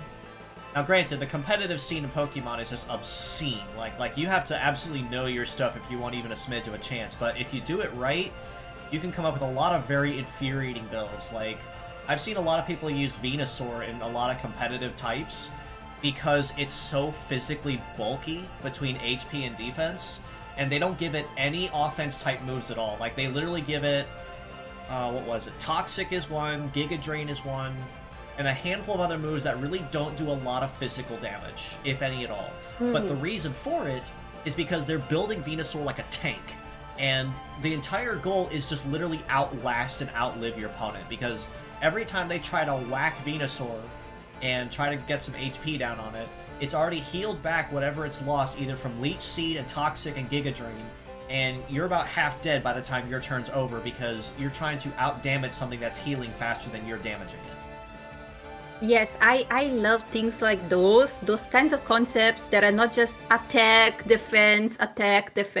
They are my absolute favorite. I know they're not viable in a meta sense exactly, but I think for fun with your friends, they are really the most fun ones to play because you have to think to get around it. That's the part that I like. You have to really think to get around it. Honestly, it's rather interesting too, because that's one of the big charms of Metarot is... Even though, yeah, there are obviously parts that are stronger or faster or more viable than others, yeah, it's, there's still a lot of different ways you can make even the weirdest things work. Like, for instance, with a lot of passive aggression builds, like what you said you like you doing, there's an entire skill type devoted exclusively to passive aggression called Setup. And Setup basically applies to any kind of non-aggression type of, any kind of non-aggression type of support or passive fight. So that can include things such as laying traps down to catch anyone off guard, laying passive skills or passive plants on the field that will bolster ally skills. It's a lot of different things that you can do with it. I covered that in the wrong layer. And it's funny because, at least as far as Metarot S is concerned, traps really fell off the radar really hard early on because they didn't deal nearly enough damage. They were really just there as a way just to kind of play spite. Like, they were really just there to be annoying more than anything else. And then, a number of months ago, they go back and update them and, like, double the amount of damage that traps can deal when triggered, even the weaker ones. So now, something that was only dealing, say, 1.5k damage to you is now dealing almost 2k, and you are going to immediately notice how painful that is. Yeah, I think it's a very good thing that they did, though. I mean, I don't know. I understand people might complain about it, but I like when all things make a comeback, when they are viable again, because the best thing is when everyone can just decide what they like to play, you know? Yes, and that's actually one of the biggest charms to Medarot that I love as an RPG, is if you can find a way to make it work, you can make it work. So if you decided to play a strictly passive-aggressive game the entire time, just nothing but melee and shooting traps, and you dedicate it with a specialized healer, just to make sure that nobody on your team, bites the dust or takes too much damage, you can literally just play the long game and watch your opponent just bleed themselves to death, and there's nothing they can do to stop it. Yeah, I have to say I love this kind of playstyle. It really reflects on what I do in Yu-Gi-Oh! I just like unconventional playstyles a lot. I think this might be the way that I would go for if I were to play Medarot. And honestly, it works. There's actually one of my favorites actually in the passive aggression category is a cockroach type that's been around since Medarot 4, and his name is Bad Hacker. His entire role in the field, he is entirely non-hostile. He has no physical offense moves except when he transforms into his alt mode, which even then you have to enable on his turn and physically choose it. But he has melee traps and shoot traps at his disposal at any given point.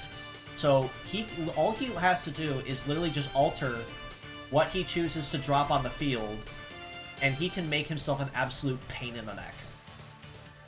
That sounds good. That sounds pretty versatile too. Now what makes it worse is the fact that he has a healing skill. So if you do manage to smack him, but not break anything, there's a very good chance that if you don't follow up with it real quick, he's going to start healing back what he lost. Oh man, those are always annoying to deal with. So I found the best way to deal with it is have a whole bunch of hybrids, because he can only attack. He can only put one type of trap down at a time. So if he puts down a shoot trap, for instance, I'm gonna color these different. That's better. He can't put a melee trap down unless he replaces it. So that means, he put a shoot trap down. I'm just gonna spend charge actions on my shooter to stall for time, and my melee fighter is just going to go absolutely ham on him. Yeah, I definitely think those types are very annoying to play against, but yeah, it's also really satisfying when you can get one down, isn't it? Now, here's the neat thing about it, though, like I said, is the charm of Medarot is if you can make it work, it's a viable strategy.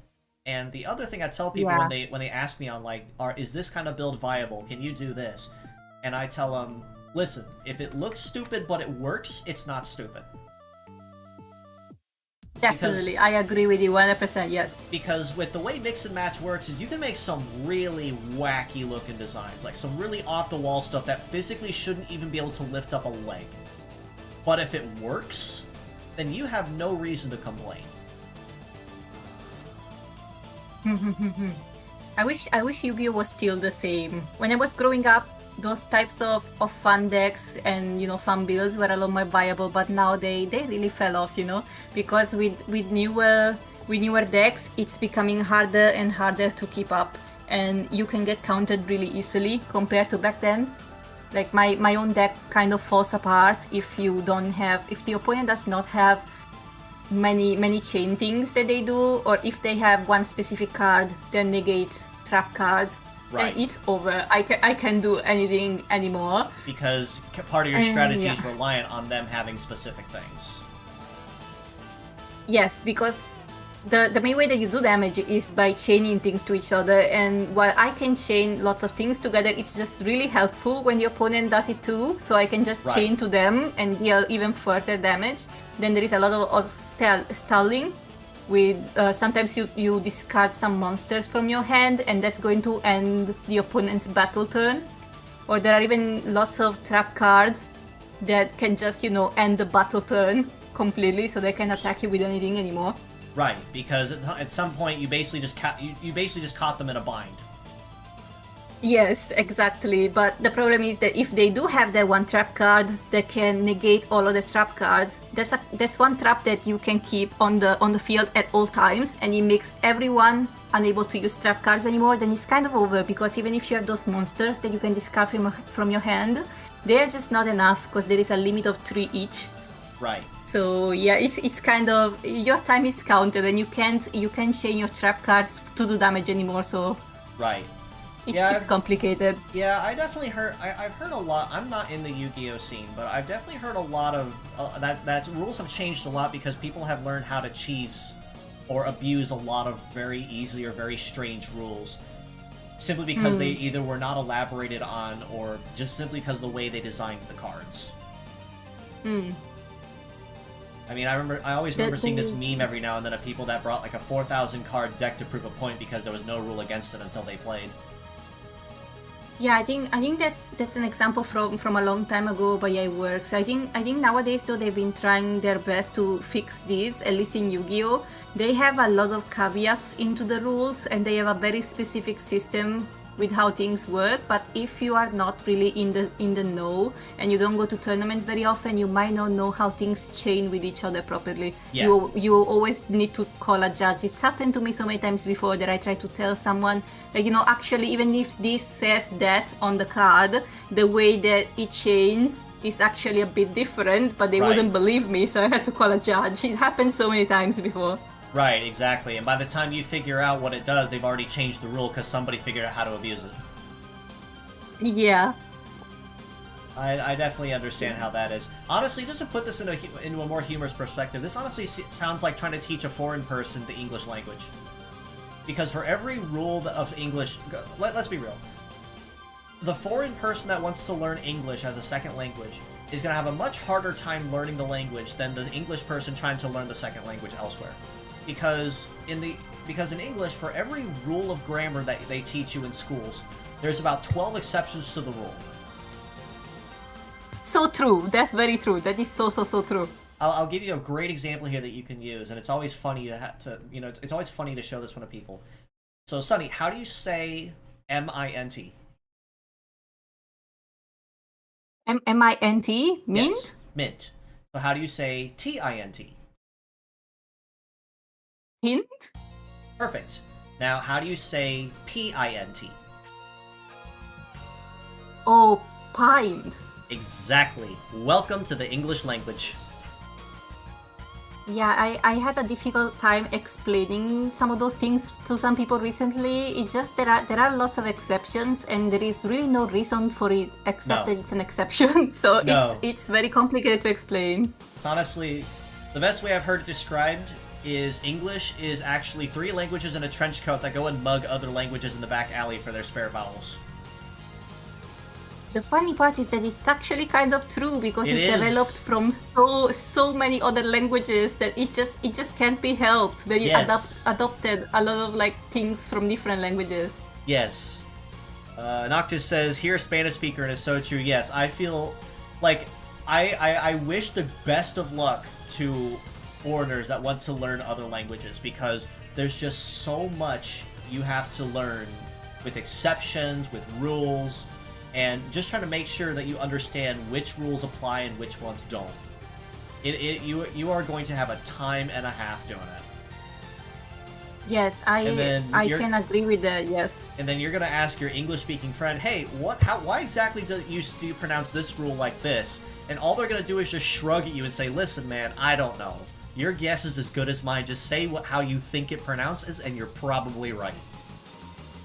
Yeah, because I think a lot of English speakers just learn it naturally from listening to other people, right? So you kind of don't get to explain the reason why a lot. Yeah. It's literally because we felt like it and we thought it sounded neat. Yeah, but for foreigners, like in my case, for example, a lot of us learn through reading too. So I always find that a word that I thought was pronounced a certain way is actually pronounced differently because I just did not know. I learned it through reading, and I kind of imagined the correct pronunciation based on the rules that I do know. But turns out it was an exception all along, so it was wrong.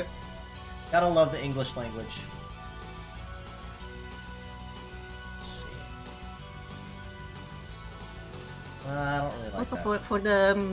for the Spanish speaker in the comments, I'm an Italian speaker, so I relate to your struggle. And in Europe, we have some words that are similar to some other words in the English language, which makes it even harder to learn. We call them false friends because when you hear it, the pronunciation is similar to some of our words. So you're going to assume that they mean the same thing, but they actually don't. it gets a little bit complicated. Like the word horse, a lot of people in my country assume that it means bear. Because the word in Italian that's bear in English is orso. It's very similar to horse, so when people hear it, they're like, oh, bear. Yeah. But no. Wrong, incorrect. I honestly love seeing things like that too, where they like say, oh, this is how you say the word in this language, and for the most part, across most of the other foreign languages, or I should clarify, foreign as into an English person, an natively English-speaking person, the words will sound relatively similar, and then you see the English pronunciation of the word, you're like, wait, where did you come from? I think sometimes it depends, like, yeah, exactly the origin of the language, because sometimes English took words from Latin, which is why some things turn out to be similar, but then in a lot of the case it took pronunciation and rules from old German language, so they end up sounding entirely different. So it's just confusing all around since it has multiple sources, let's say. And unfortunately, none of them are consistent because we're like, oh, we like how this we like how this vowel sounds. We like how this article sounds. Let's use all of them. But they contradict with each other. Then make a new rule that makes them work. Yeah, that's why it's considered to be many languages in a trench coat, huh? That's really true. Yes, exactly. That is very true. Because none of them can seem to figure out how to behave. They're like, let's just go with it. Yeah, that's why we have so many false friends. We get taught them like basically immediately when we start English. Like if you hear this word and you think it means X, because in our language it means X, that's wrong. It actually means Y. So you just have to remember there is no other way to get around it. You just have to remember that it doesn't. Yep, exactly. It doesn't mean that. So yeah.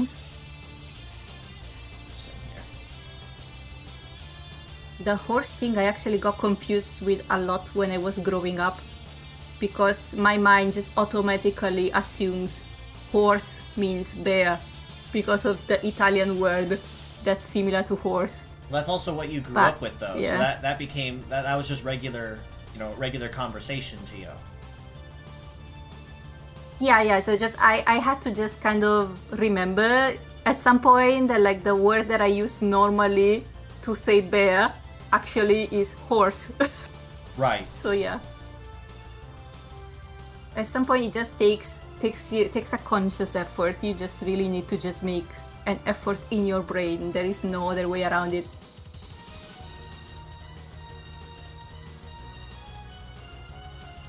Let's look at our design. It's looking very neat. Just about done with the flat coat. Any color that's glove in, fill it in a little bit. I actually still need to figure out a color for the visor. I was thinking about going red to make it stand out, but I'm like, I want to hear some feedback on that. We can try a few different options and see what the chat thinks too. Here's what we got so far. It's looking very cool. I like the color scheme. I really like it. For the visor, It might really be good in red, but maybe not a really bright red. We can kind of like tone down a little bit so it doesn't hurt people's eyes. So we can try and see how that looks. Maybe like a darker crimson. Yeah, something like that.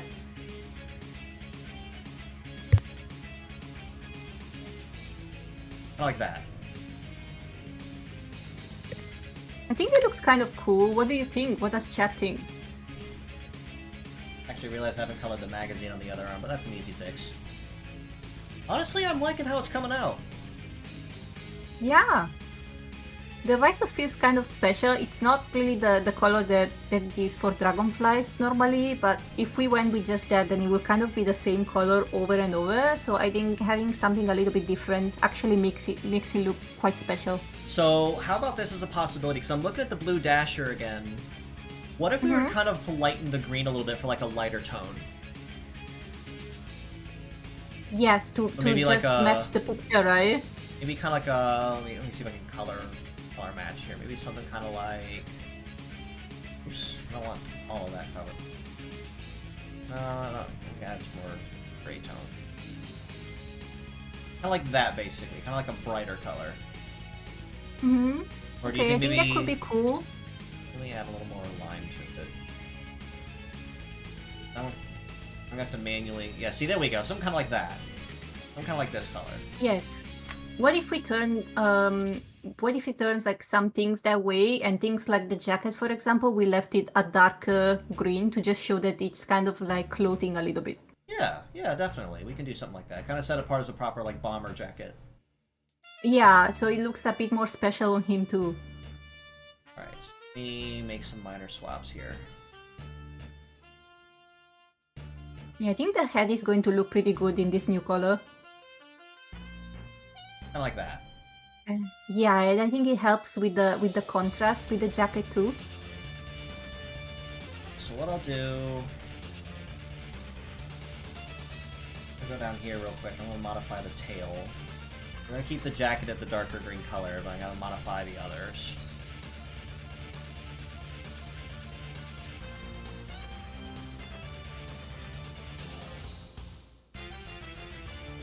This little guy is looking so cool. Well, the fun part comes after we finish the flat coat. Because instead of us focusing on more than one design, we're gonna like really make sure we refine this one. Yeah, we have to make him the best one out of all of the Metarots. They have to look at this from the creators of the franchise and say, man, I wish we came up with this. Yeah, exactly. Honestly, there's a bunch of original designs I've seen over the years that really should have been made into official. Yeah, Like, people can be so creative. Oh yeah. I mean, in the last contest, I probably submitted like 10 or 15 different designs, and I got so happy because Producer Son actually went through and reviewed all of them. Now, granted, I like to believe he likely did it because he was reviewing all the entrants in the contest, so mine wasn't exactly different, but, you know, I like to believe it was tooting my own horn for a while. Yeah, I think it's also very nice of them to just review everything, you know. Sometimes when there are contests, you know, they don't look at exactly everything. So I think it's nice as a baseline to just make sure to watch and look at every single one. 100%. It honestly goes to show as well that, you know, they're taking the effort to make sure that everyone got noticed. So I've actually got a couple more in waiting that I have ready for when the next contest drops, because I didn't have them ready for this current contest. Plus, with the kind of style they were going for, I wanted to save them. Yeah, you're saving like your big weapon for the correct time. There we go. So actually, no, hang on. Let me. The soul to the bottom of the boot. There we go. Kind of like that. There we go. I'm kind of like this. Yeah, it's looking really nice. I definitely like it. I like it a lot. I think it makes a lot of sense to make the colors a little bit lighter in some areas. It makes him pop. It makes the whole thing pop a lot more. Yeah, which is what we want, absolutely. So yeah, we want him to look special. What I'm thinking of as well. Let me see. How far in are we? We're about shy of 2 hours streaming. We're actually making some good progress. Honestly, for 2 hours... Yeah, we got done really fast, yeah. Yeah, we made some great progress for 2 hours. Honestly, I want to take this step further and actually do like a proper splash art of him, but I kind of think that might take a while, and I don't want to make this stream go on to like, you know, 4 or 5 hours because we saw this all the way to the end. So what I think I might do instead is kind of similar... Let me tie that in, there we go. To what I did with Sain, is we're gonna kind of just refine it. So think of like a name for it, part names, and actually kind of like establish it. We should make the name a pun. We should make it a pun. Honestly, you'd be shocked. You'd be genuinely shocked how many different types of bots and designs that there are. That are either a parody, a pun, or a theme, or a reference to something else. As one example, well, let's see if I can find it real quick. Let me see. I'm just trying to think of one. I'm just trying to think of one initially that actually is really fun. Kinda Bun Bun from 5 always comes to mind. Basically, because Medarot 5 was the only game that Metsubi never actually starred in at all. He never showed up. They need to find a way to stick him in there. So his design is kind of a walking parody of Metsubi, even to the point his part names almost parody it.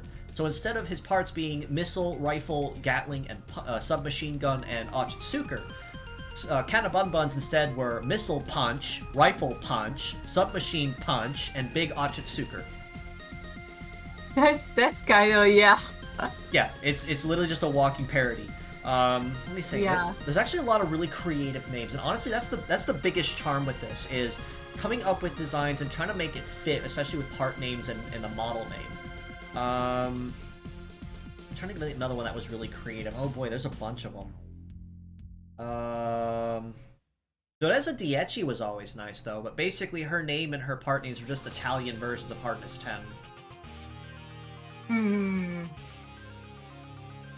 That was still creative unto itself. They do that sometimes when they like make things in like a different language. They just name them in like a translation kind of way. But yeah, it makes it sound cool in itself, you know. Right, especially coming from a native Japan speaker and designer that's trying to create successors or continuations of designs. So what I'm thinking of... Actually, I might pull up one of my other examples here to show you that I did.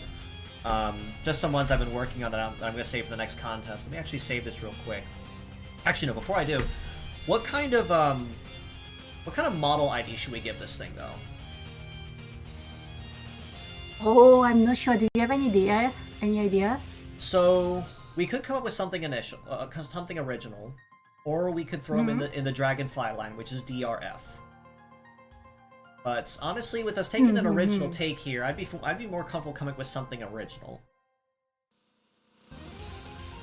Let me think. Yeah, we can. So we came up with the idea of a blue dasher, like a blue dasher dragonfly. So maybe something like BDD. Yeah, something like that, like BDS or BDH. BDS actually sounds pretty neat.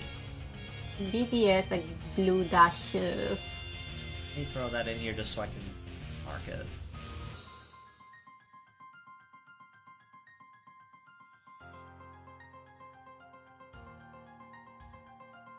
Model ID 0 because there is no other in that line. Yeah, so he's one of a kind. So here comes the trick. Is we have to think of, the naming process is the fun part, but here's the challenge. And you living in Japan actually might have a little bit more of an advantage, is whatever the name ends up being, it needs to be 8 characters in katakana or less. Oh, okay. Because so we have to pay attention to Japanese. Because Medarot's naming process typically uses katakana for part names and model names, because they're considered foreign words. Gotcha. That's what little I actually do remember from when I tried learning Japanese. I want to learn it formally and properly. I just never have had the time to. Let's say just to say in a simple way, when the Japanese language adopts words from foreign languages, they are usually going to be written in katakana, which is why they are considered kind of like foreign words, because even if you try to write English, a lot of places we want you to write it in katakana. Right. That's kind of what I picked up on as well. Yes. If you're a foreigner too, for example, you have a foreign name, there are some places that might want you to write your name in the English alphabet, but there are also places who would want you to write your name in katakana, just how you would read it. So yeah. Right. Okay, so honestly, we got a pretty solid start here by a chatter Charn. Dragonfly in Japanese. We could do that. I was thinking something along the lines of what he does in combat as well, especially between anti-air and tornado. We can try to combine the name of Dragonfly in Japanese with some other Japanese word that can be related. I like the idea of using wind somewhere in the name, or using an connotation to wind.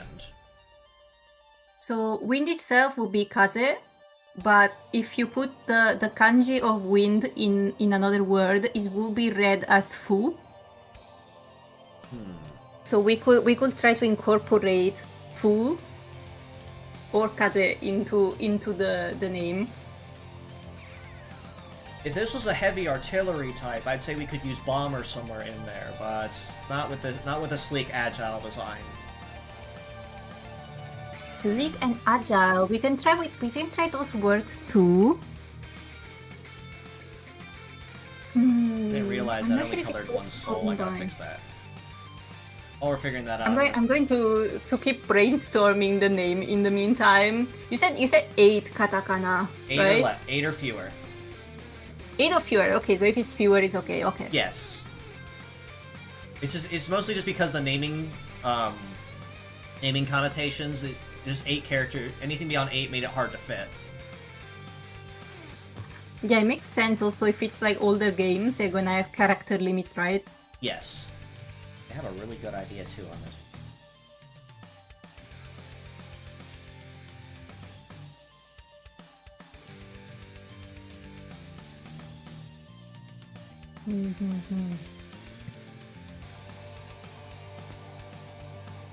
I'm thinking if we should try to make some kind of a pun with the name, with the plane thing or with the flight thing. Plane will be hikoki, so the letters are kind of different than what we have so far.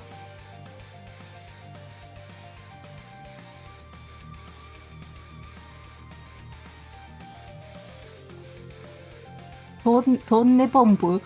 Oh, tonne bombu. I'm not sure. I'm not sure where it's coming from. All of them. That's the problem.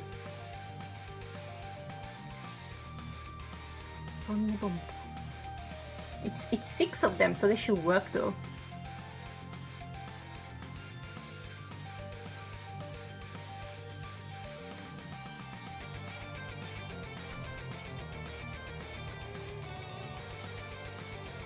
I'm thinking if we can incorporate the word flight or something.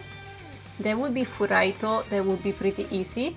It's got fu in it, which can also indicate the wind part. Let me try. Oops. Let me try something else here too. I'm gonna see.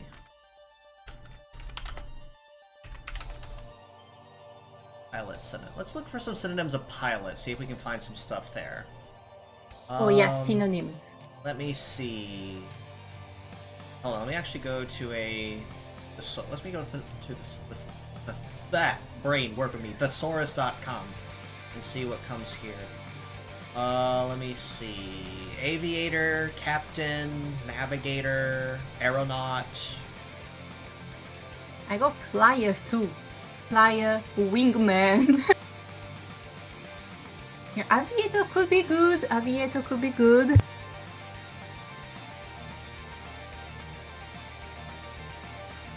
Let's see. Helmsman. Aviator, flyer.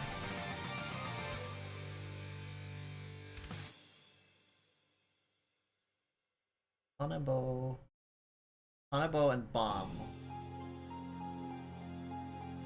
Or like Tom Actually, that might work because if we recall his original kit of anti-air and tornado, he basically does sweep up the enemy and then fire a surface-to-air missile.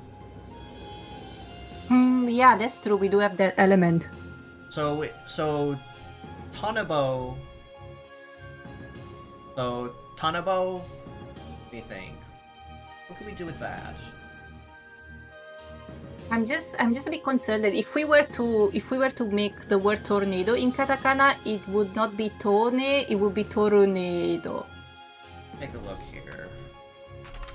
So we might want to go with just dragonfly and bomb. I think that could sound good, like ton bombu.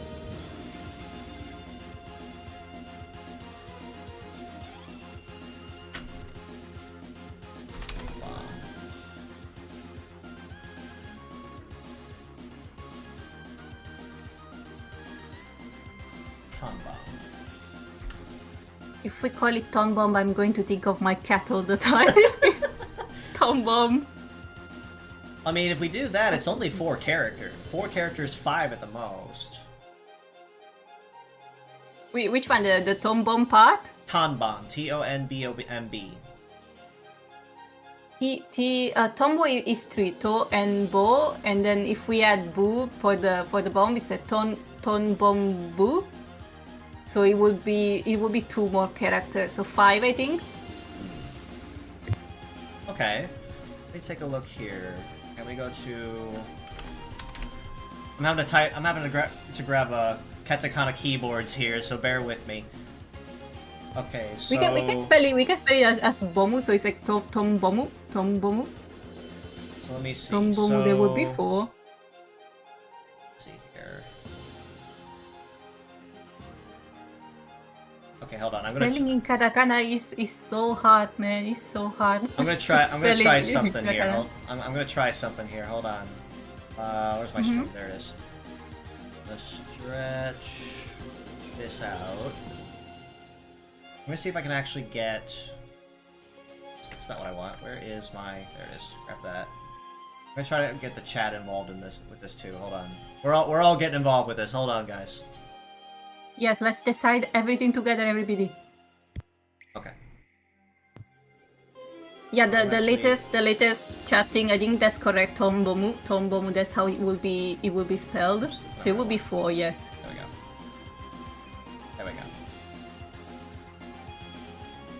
There we go. Okay. I'm gonna pull up Lexilogos here just so I can pull this up as well. So just to verify here what we're looking at, it is work with me, please. Thank you. So it is on. Oh, hold on. So there is one for To, there is one for N, and there is one for Mu. Tonbomb. Okay. Okay. That looks like it could work.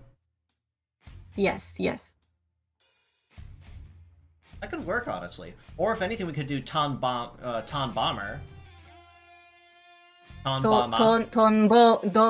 Tomboma instead of Mu, and then we would have to put a line at the end to indicate the Tomboma. So it would be 5 characters instead of 4.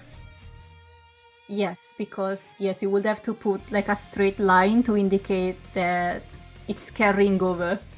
Like Boma. I dig it. Let's do that.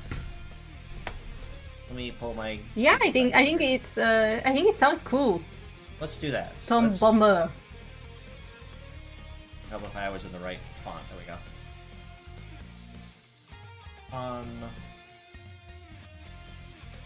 Bomber. Go. Not my greatest. It's original. Not my greatest original. handwriting. I'm gonna clean it up later. That's just so we have the name on there. It's okay. Actually, I have an idea. Let me do it this way. Put my tablet back across my table here. Okay.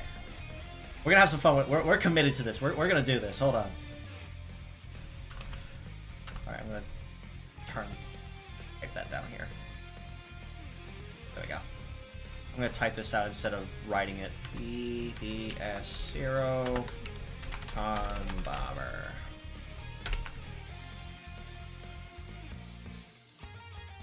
Okay, we have that so far. Someone just said it's Ba, the starting part of the. I could see it. Bomba. I could see it. So we could do. Yeah, we could do that too. So instead of Bo, it would be Ba.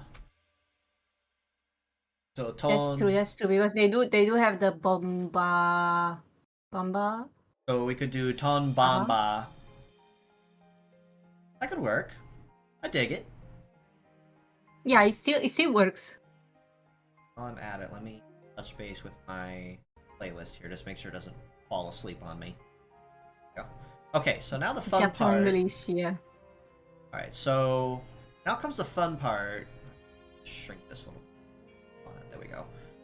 is part names. We're gonna have to name our tornado. So what I'm thinking of...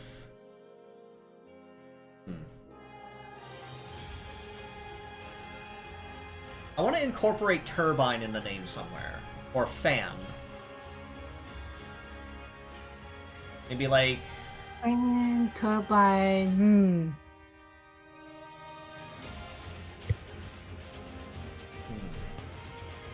I think turbine will be cool. How about Drago turbine? Draco turbine, yeah, it could work. Let me take a look here. Hold on. Where's my...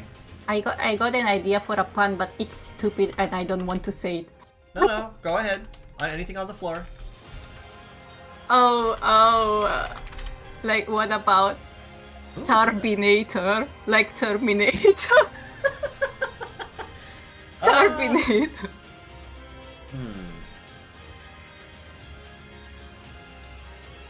If we were to do it in Japanese, it would be like Turbinator.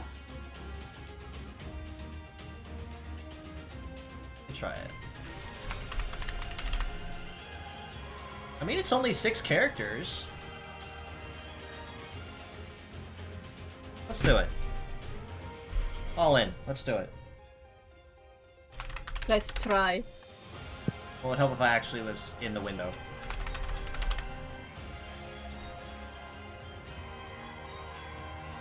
Then, let's see.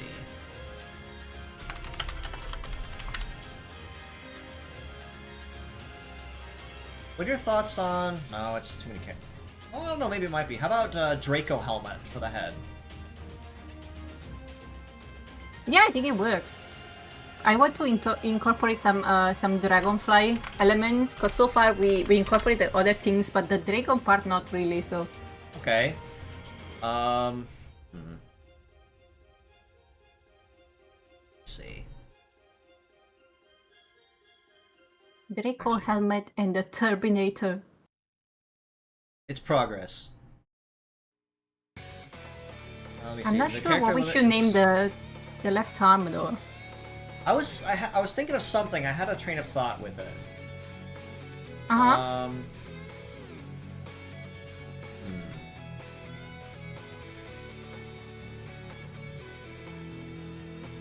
So maybe like speed Gatling? Oh, because we are fast. So we want to make it known that this is a fast guy. Yeah, but that's too many characters though. That's 9, I think. Yeah, we're doing part names right now, Charm. But yeah, they do have to stay under 8 characters as well. Is it still 8 characters in katakana? Yes. This is always the tricky part when it comes to when it comes to the design process, is finding things that work. I'm trying to think right now if there is any pun that we can do, if we can mesh the words together. Because that's kind of like a key part of creating Japanese names, is to mesh 2 words together. If we want to still keep the speed word, what could we add to the word speed? I was also thinking Flygun. Yeah, that could work. We could combine the word speed for something else with the word dragon. We could do like Speedoragon. That will work because the do in Speedo is the same as do in Doragon. So let's do that for the legs then. Speed Dragon. How many letters would be like Su, then the slash thing is Su, P, then slash Su, P, Do. So that's 4. And then Ragon. Dragon, yeah. I think it fits. It's 7. Yeah, it would fit. We could make it work. P Dragon. Yeah, okay, I think it sounds good. How about if I actually spell it correctly here? speed dragon. Here we go.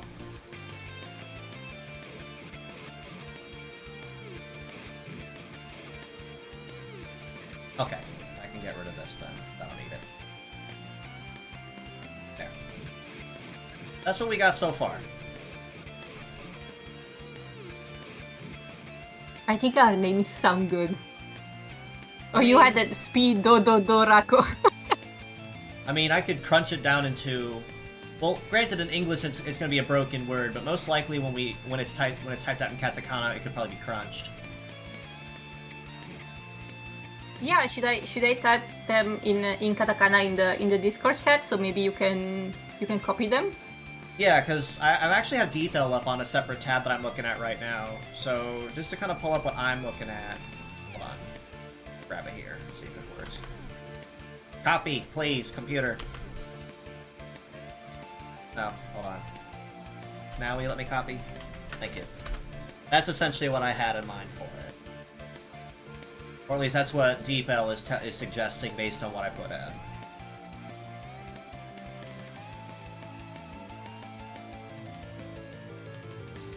Yeah, like someone chat pointed out that like it's kind of funny when you imagine a VA said that name. That's kind of true because it's very punny. The names are kind of punny. Yeah, exactly.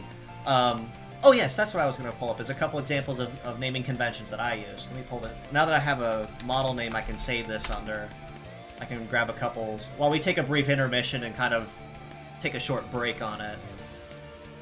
Vico Pilot could be a more funny name. Well, if we can think of something else, absolutely. Let me pull up a couple ones that I've done. I could show you. I think the issue that is that Drago Pilot is a bit too long. Yeah. But if we do Tombo and Bomber, we can kind of mash the words together and make it a little bit shorter. Right. I was also looking into the whole Bama thing. I think it's okay to spell it with bow. Because I'm looking at the bomber jacket example and it's spelled with bow. So it's Bomber jacket though. So it should be fine to spell it as Tomboma. Yeah. And either still works regardless though. That's the ultimate key.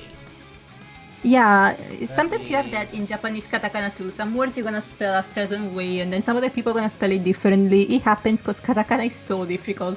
Right. Let me see. Here we go. Here's the one that I'm actually saving for the next contest that comes out. Let's pull up some stuff here. I'm gonna kind of pull from my own archives here to show off. Oh, Sentai Hero! Because a Ranger has actually not been done before, so I'm like, you know what? I can capitalize on this, so I did. Yeah, I think it's definitely original. I'm looking forward to when I can put him in the next contest. I had fun with it. Naming conventions were honestly just kind of obvious, but I can make it work. Let's see, Butter resemble a little bit of Commander Yankmark from Mega Man X6. Honestly, that was entirely unintentional. I just what I did when I came up with him was kind of like your generic Red Ranger, Red Sentai hero as the base, and then I picked vehicle familiars I could combine based on the traditional Megazord combiner style. Yeah. So I had fun with it. I think it looks pretty cool. It looks very original. I can see a cool animation coming from this. Honestly, I'd love to do that eventually. I actually want to make more in this series too, based on different familiars and different hero colors. I just haven't gotten to that point yet. Yeah, and they can all have like slightly different vehicles or something. Well, I was gonna do them in themes. Like if this one's vehicles, then another one would be like animals or something. That could work. That would definitely be original. Let me see. Ooh, I have to share this one too that I'm excited for. It's where is he? Show us. Oops, no, I don't want to overwrite. I want to open. Now, a little history behind this one, since we're on a little of an intermission with some of my own designs. I actually first came up with this design back in like 2019, I think. And it wasn't until like earlier this year I finally got to redesigning it from the ground up, like complete total overhaul and remastering it. And this is what came out of it.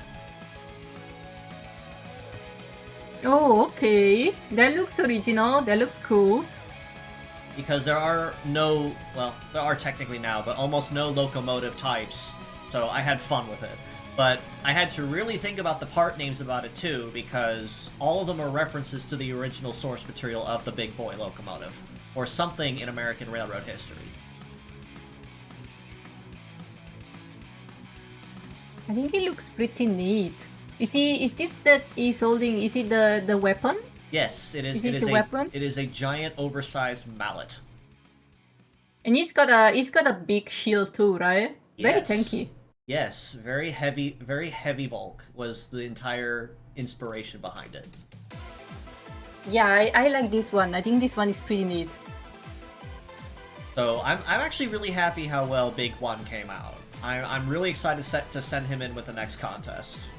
I'm not planning on him winning anything, but I'm excited for it because I couldn't submit him in the last one. Let me see. If I'm going to show you Big One, I have to show you the one that comes right with him. Well, separate series, but same theming. Where are you? Here we go. My boy. This is the one I actually did submit for the last contest.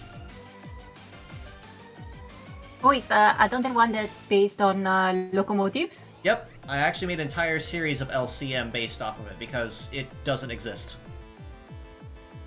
Yeah, LCM is pretty cool for an ID. Now, like I said, I finally came up with successor designs to Steam General, and I'm so happy with how well I did it. I had so much fun actually coming up with different themes. I'll grab the other two, and then we can head back to Tom Bomber. Let me see. So I have the original, and there's going to be a series, but there's going to be a pattern between these three models in succession. So as you see with Steam General, his design theme is based off of a steam locomotive. Kind of obvious. Now the next model that came up behind him that I designed is Super Chief, who is a diesel type locomotive based off of the American war bonnets and the Super Chief locomotives. Okay. I think you got a really original streak over here for your designs. I've definitely never seen anything like this before. Yeah, and I haven't seen many things, but yeah. And I plan to keep it that way with these designs. That way, that's what made them so special. And then after, hold on, where is it? There we go. And then after Super Chief, who also is a direct name to the locomotive class, the third one that came in that series, where is he? Here we go. Is Speed Rail, based off of an electric locomotive. Oh, okay. This one's one of my favorites. I think this one's pretty neat. I like the colors. And trust, the theming and the referencing behind it was the fun part, because I'm like, okay, I already have the idea in mind of what I'm going to use. Now, how do I translate it? And that was the fun part.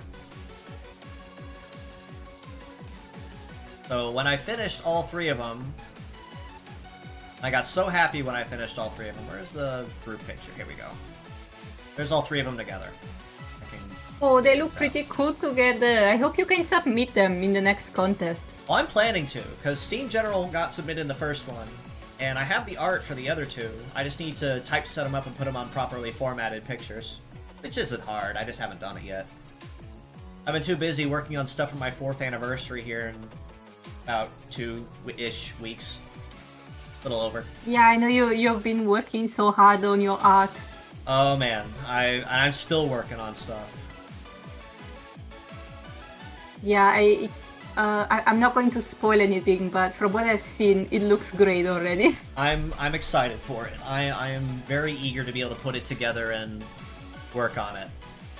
Yeah, you should be excited. You've been doing great, and 4 years is a really big milestone. Congratulations again, by the way. I know. I just need to figure out what I'm going to do with it. Alright, so now let's extend... Go... 5? Let's... I tapped a few things in our Discord of like the way that I think the katakana is going to work. The first one is the name the Tom Bomber. The second one is the Speed Dragon one, and the third one is the Turbinator. Okay. But I'm still thinking about the Draco helmet and the Flygun of exactly how we should spell it. Right. Flygun, we run into the problem that it might be pronounced as Freigan, like fried gun or something. So that might lead to some confusion because that's the exact same spelling. How about this? Kind of tying back to the theme. How about Dasher Gun? Oh, so it would be like Dasha gun. Yes, because the theming for this one specifically is a blue Dasher dragonfly. Yeah, that could work. Let me grab this. Where is it? What if we try to incorporate the word blue into something too?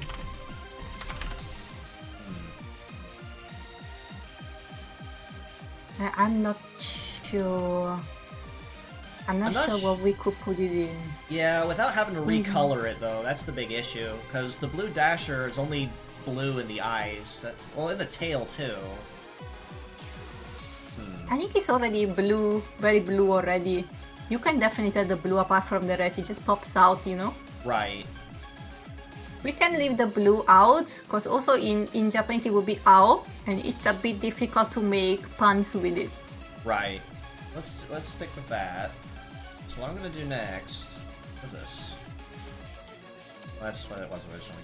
Okay, so let me actually modify this slightly so we can add the skill names in here too. So it's anti-air. Tornado. Mega Gatling. Gatling, please, thank you. And then light with emergency. I'm gonna keep typing the names in Japanese in the meantime. Let me do Dashagan.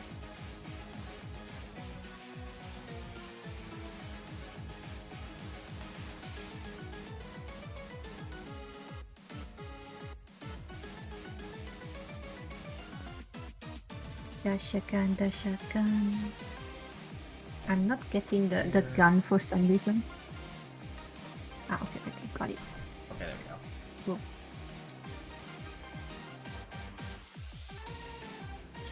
Move this a little closer to the side. There. Okay. Yeah, we can make that work. Let's see. Congrats. Gotta go catch you on another stream, Sunny. Thanks for a stream. Congrats again on 4th year milestone. Thank you so much, Charn. It was a pleasure to have you with us. Thank you. Have a good day. Catch you later. Alright, let me see. So I'm working on that. Let me go back up here. So about the Draco helmet, would you want to spell it like dragon in Japanese or just Draco? Because there will be a different spelling in katakana. Which one do you think would be the easier way to do it? From your perspective. I think if we were going for originality, we might want to do Draco because we use dragon already for the legs, right? Okay. But Draco we haven't used yet. I can try both and see which one's shorter. Okay. So Draco. The thing I'm worried about is the helmet might be a little bit long. Let me try. I'm gonna try tapping it out. Okay. Well, you're working on that then. Now comes the fun part of wanting to refine this. Actually, no, hold on. This we're taking the time to actually play around with this.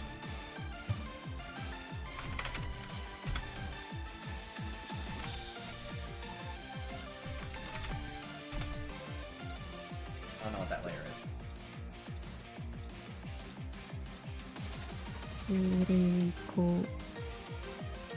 I got you invested over there with it now, don't I? Yeah, I really want to type it properly. That's the one thing that I can like actually work on myself, so I want to do it properly. Yeah, exactly. But see, that's the thing too, is I want to make sure that you're involved with this process as well, because this is your design as much as it is mine. Yeah, I want to do whatever I can. But I think Draco is a bit too long, so maybe we have to go back to Dragon.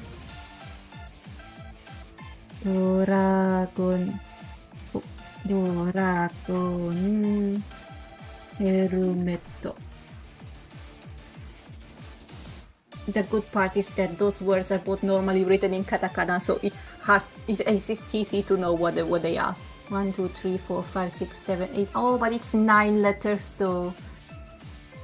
We will need to find a way to squish them together. Dragon helmet. Oh.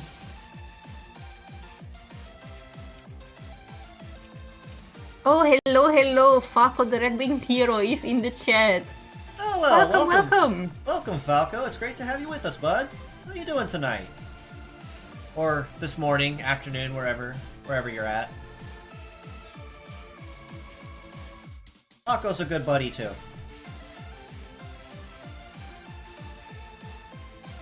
I hope you're doing well. Thank you so much for stopping by. We are trying to figure out we are trying to figure out names right now and doing the finishing touches.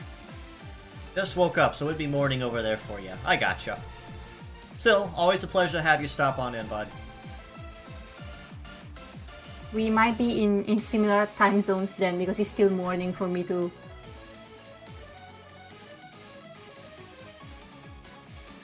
So I'm going to type a little bit the names. So for the unit itself, we have decided on Tom Bomber. I just need to switch my keyboard a little bit. Oh, oops! I sent it too early.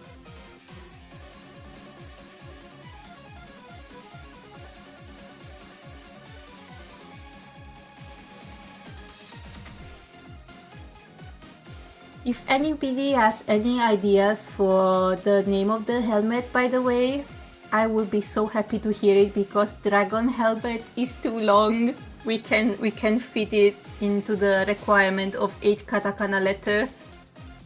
So we're gonna have to shorten it a little bit. Just a little bit. So are you using Dragon as a full word, or are you using like Drago? I use dragon. If we remove the N, then it could work, because it would be perfectly 8. Because Dragon Helmetto, that is 9. Well, yeah, the way I had it written out on here at least was Drago, or not Drago, Draco. The thing is, Draco is also it's ironically in katakana is longer, longer than Draco it. because it's got vowels in it. It's got more vowels, and they are their own letters in katakana. Gotcha. Okay. So you would have to be do, re, I, ko, u. Put it this way. Hold on. Okay, I'll leave those alone. I put light dark layers here on purpose. I'm going to use them. Kind of stray from my usual norm here. I'm actually going to apply a light dark layer to the flat coat. Kind of actually have some fun with it.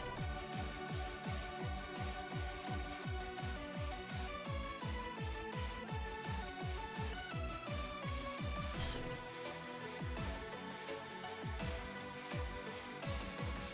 Okay, we got Tom Bomber, we got Speed Dragon. I can do Drago Hermetto, but it's a little bit hard to pronounce, I think.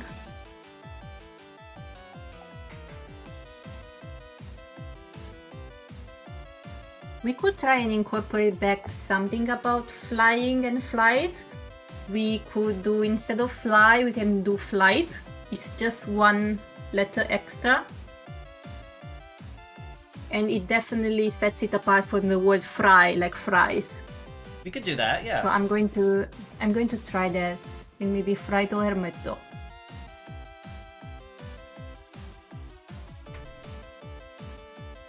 I can look for some synonyms of the word helmet too. You could even do helm too, if it's easier to use just use the first chunk of the word. Subscribe. Thank you so much, Sporaki. I do appreciate that. Always happy to have you in. Just make sure you subscribe to Sunny as well. Actually, hold on. While I'm doing that, I'm gonna fix that. Hold on. Where are you at? There you are. I'm gonna plug Sunny in here while I'm at it. Thank you, thank you. There you go. Go follow Sunny while you're at it too. Thank you for the shout out. Thank you. Very nice of you. Of course I'd shout you out. This stream wouldn't be possible if you weren't here. Oh. By the way, what do you think of maybe flight gear? We could use the word gear. You could do flight gear, like yeah. Flight gear. You would be adding flight gear. So you'd be using that for the head part, you said? Yes, I'm thinking about that. Yeah, we can make that work. Let me try and type it out. Flight gear.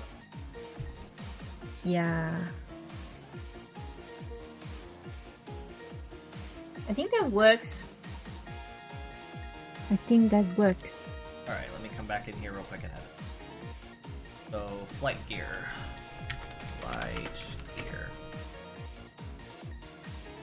Keyboard, please, work with me for once. Thank you.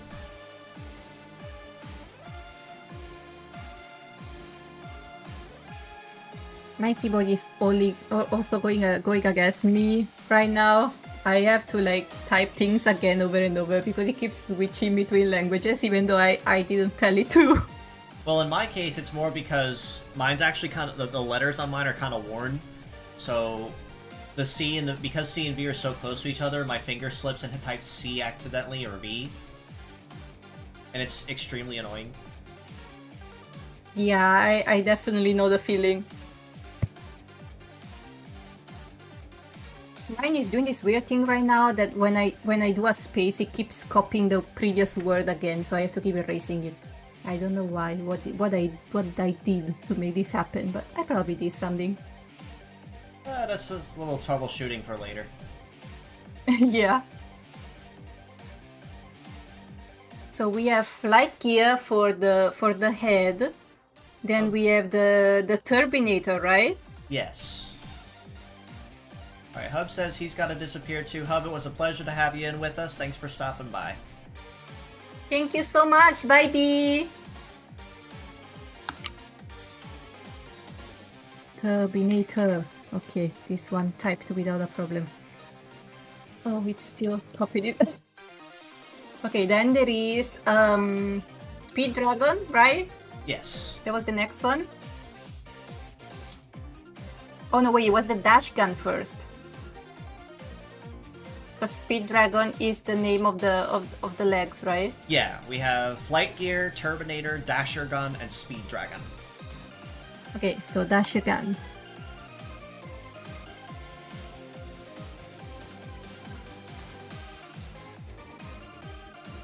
Dasher Gun, and then we have Speed Dragon, and that should be all.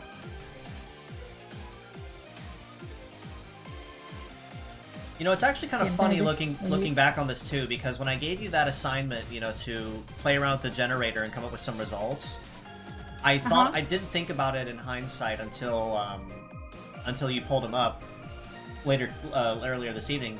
I was gonna ask if you had any results to try to find one or two that were not bipedal in nature. And what's funny is, out of all the results that you gave me, none of them were bipedal. Oh, because I actually did it on purpose. When I saw a bipedal one, I kind of changed it to something else because I really want something that has a bug feeling to it. Okay. So I told them I would prefer if it weren't bipedal. So. Well, that actually works out too, because there are honestly a lot of bipedal. Like, it's an extremely common leg type that you see. So I wanted to try to make something more original, as like a challenge. Yeah, at first I thought it might be cool to do like multi-pedal, like with multiple legs, but flight is pretty good too. Yeah, absolutely. What I'll do as well is, let me finish the shading on here just so I can have some level of detail on it. Then what I was going to do is just some profile sketches of the different parts so we can actually kind of like visualize it a little better. Yeah, honestly, I finished typing. Because honestly, I'm really liking how this is coming out. Yeah, me too. It's looking real cool.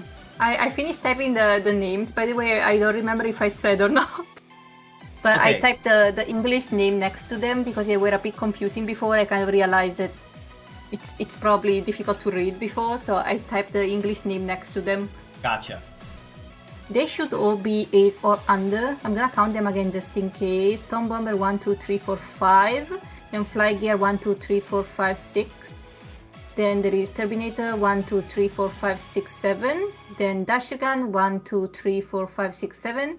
And then Speed Dragon 1, 2, 3, 4, 5, 6, 7. I mean, hey, looks like we got ourselves some winners.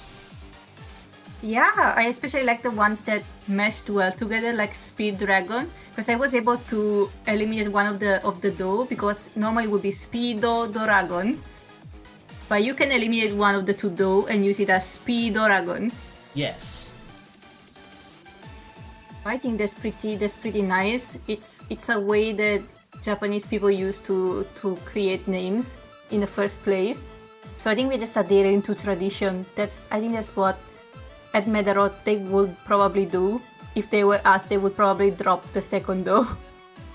Probably, but still, it's unique for what it brings to the table. That's what's most important. Yeah. Yeah.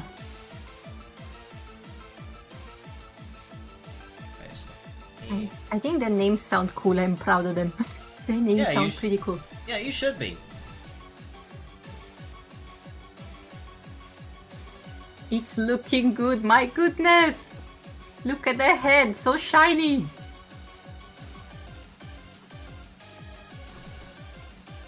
I have to say, I really like it. I really like it. Oh, it's coming out really nice. See, that's honestly one reason why I enjoy doing this, is because out of all the other art streams I do, there's almost no two concepts that are ever going to end up being the same, quote-unquote.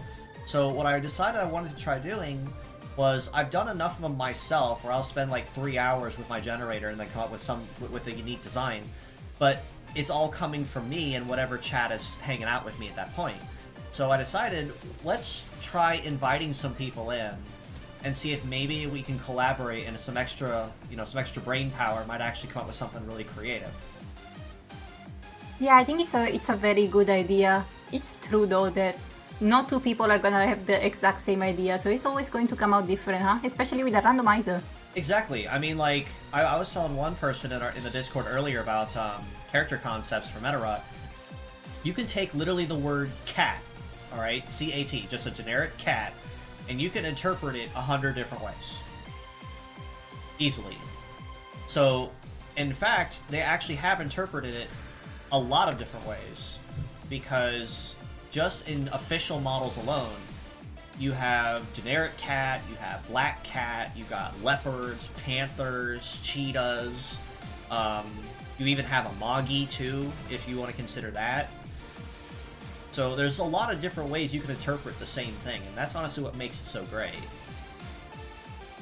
Yeah, that's why I think some concepts are also able to be reused so often in all franchises. Like the thing of the concept of cat, like you said, is used pretty much everywhere, but everyone tries to, use their own unique spin, put their own spin on it, so it always comes out looking something different, even if there are a million of cat characters in the world. Yes, they all have their own unique thing. Exactly, and that's honestly something I've always loved about the series, is there's always new ways you can reinvent and find a way to create something original, even if the idea's already been done before.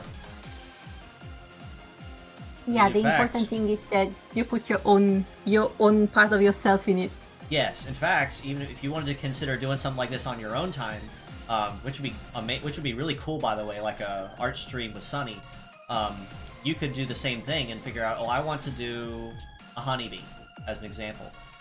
You can interpret that literally any way you please, and there's a very good chance that you'll come up with something that has never been touched or considered before.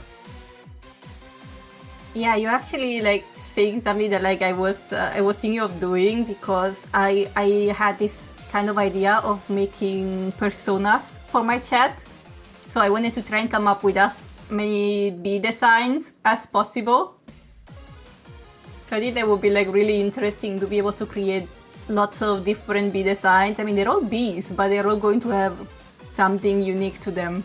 If we could do this, it would be really nice. Honestly, I'm gonna toot the horn of another friend of mine here for a bit. My friend Gold Guardian, who's also friends with Falco. If you pop in his server and look around, he's actually planned his lore out. Like, he's got lore over who he is as the super robot VTuber. He's got plans, for what his supporters look like, and even down to like their hero outfits, male and female. he's planned it all out. He's gone the extra mile to put it together, and very easily, you know, you could come up with something very similar that's completely and entirely unique to you, and make you stand out across any other B-tuber that might be on the net. Because someone will ask, that's what I was thinking, yeah. yeah, because they'll look at you and say, okay, well, what makes you different from this honeybee tuber right here? Well, I have a paladin bee. You know, my followers are bee paladins, and here's what they look like. And they're like, oh, do you have bee paladins? No. Well, cool. Welcome. And you just enlist them. Yeah, that's exactly what I was thinking of. And like, I mean, everyone who's going to come to my chat is going to be different, so I think it would be really, really nice to be able to come up with lots of different possible characters and concepts for them to just adhere to, you know? Like, Yeah. oh, I want to be a paladin, oh, I want to be a bard, oh, I just want to be an accountant. That's fine too. And before, honey, you know, Sunny putting up D&D sessions confirmed.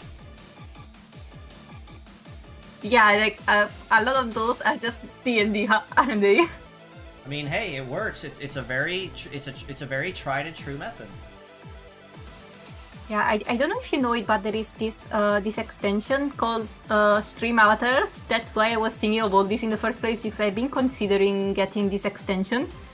And what you will be able to do is basically design different characters for your chat, and they will be able to appear on stream with you. Uh-huh. And I just thought it's really neat, and they have like a lot of small missions that they can do, and they have bosses that you can design for them to fight. Or they have different animations like dancing or walking or eating, and the chat can just control themselves, and it would be a neat way for them to be on screen together. So that's what I was thinking of, you know? Yeah, exactly. You know, keeping the chat involved too is also one of the really big important things for a streamer is, yeah, you can be playing a game the whole time and talking about it, but if your chat isn't involved with you and they're just there to watch, what else are they supposed to do? Like what makes them want to tune in and watch you and not, you know, just tune in and lurk and leave you on in another tab, which, according to Twitch, actually doesn't count toward viewership. Yeah, I think it's a very good point, and I think it's a great incentive to be able to see yourself on screen with the streamer. I think if it was me, I would love to be able to be on screen and have my own little character, and then I can pick which skin I want, which type I want. It would be really, really interesting to do, Yeah, I think. exactly. There's lots of different ways to do it. Let me see. Ortiz asked, do we have a GAI bot in the server? I don't believe we do. But, if anyone else is interested in putting together unique designs and original stuff like this, we actually are hosting an official Orimeda, well, official as in through the fan community, Orimeda design contest in the official Metabot server. That's running until the end. That's running until the end of June, and with a theme of steampunk. And then what'll happen is at the end, I will collect all the designs and kind of go over them and decide on and deliberate on winners. The winners will be getting personalized art sheets done by yours truly on a stream, much like I have in the past. In fact, actually, let me pull up a couple of the other winners I can show you real quick while I take another ever so brief intermission from Tonbomber. Because I love sharing other people's stuff too, because they've come with some really creative ideas. Let me see. Actually, just shy of about 3 hours, so we're doing pretty good. Let me double check a couple other things here too while I'm at it. Just making sure everything's coming along. Okay. If I get random notification that OBS died on me, I'm like, no, please, not in the middle of now. Let me see, where is he? Here we go. I'm gonna showcase this one. A Pito! He was super proud of this design when he put it together. This was the first place winner of the previous contest. I really like this. I think it's very neat, and I love beetles. They look so cool with their little shells. Oh yeah, and he went the extra mile with making sure he incorporated those themes in it. So it was very well made. Definitely deserved first place. Yeah. The little horn on the head is so awesome. It looks so good. Congrats very much to like the winner of this. You did an amazing job. Now let me see. I have a couple others in here. I think I skipped one of them. Here we go. We have this one from an older contest, the Gilded. The winner for this one said it was actually based off a D&D type monster that they made for their campaign. Oops, my music just cut off, so I gotta go touch base with it again. There we go. I like the front view of it a lot. And the colors are pretty nice, they go well together. Honestly, it was very creative too, with a very feral kind of beastly design. That's what I really liked about this one. Yeah, I feel like it could be like one of the boss enemies in the game, like one Very of the easily. early boss, perhaps. Yeah, it has that vibe, doesn't it? Very, very easily. Let me see if I can find one more winner. We actually had a bunch of really good ones. Let me see.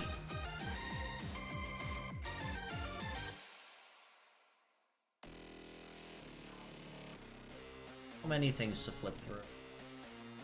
I really should organize these. I say as I proceed to not later.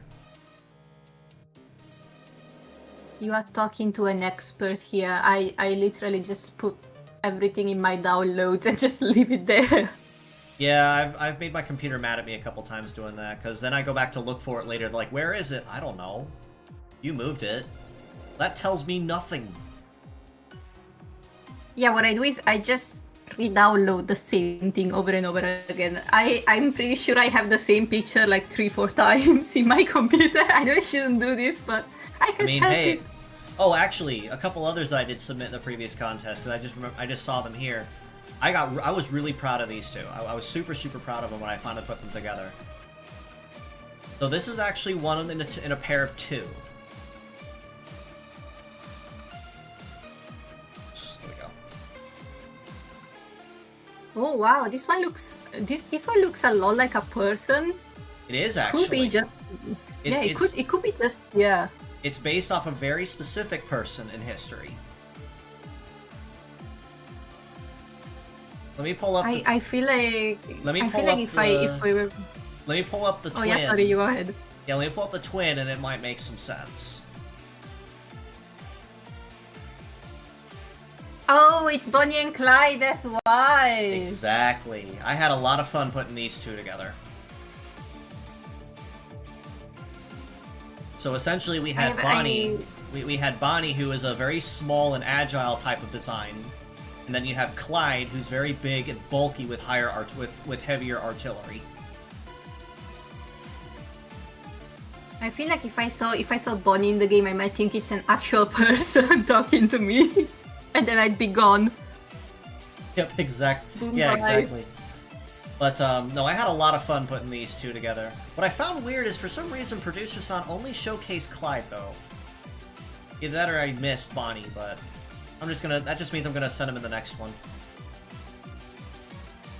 I think they look like a very neat couple together. I definitely see what you were going for, with one of them being the more agile type and the other one being more tanky.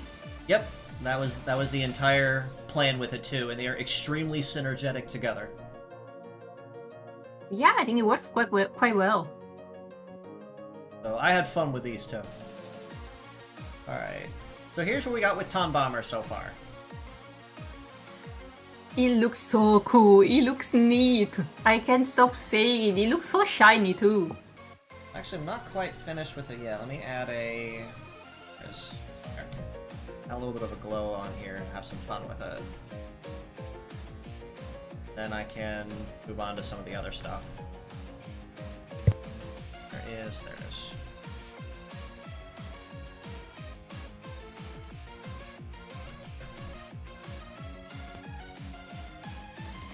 Yeah, his visor's gonna glow.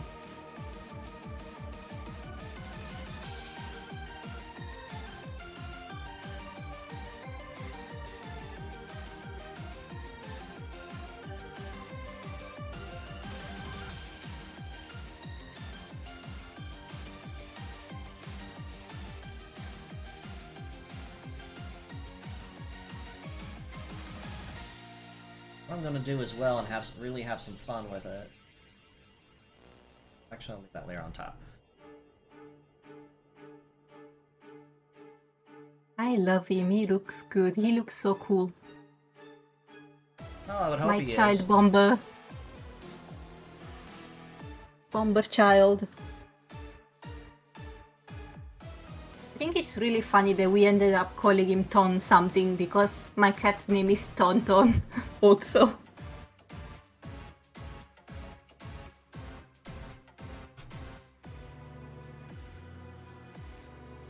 Okay, we have some glowing on the wings as well.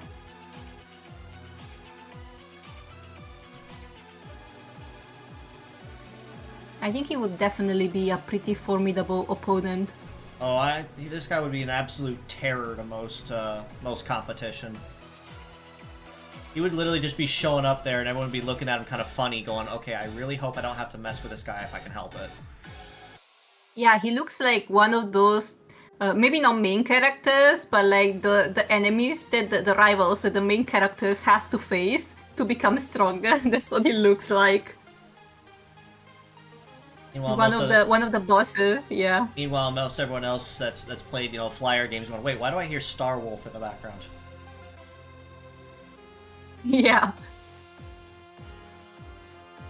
I'm just thinking this is gonna be a situation of like the protagonist having to fight this same rival over and over throughout the journey and then progressively getting stronger but can't quite beat him until the end or something like that.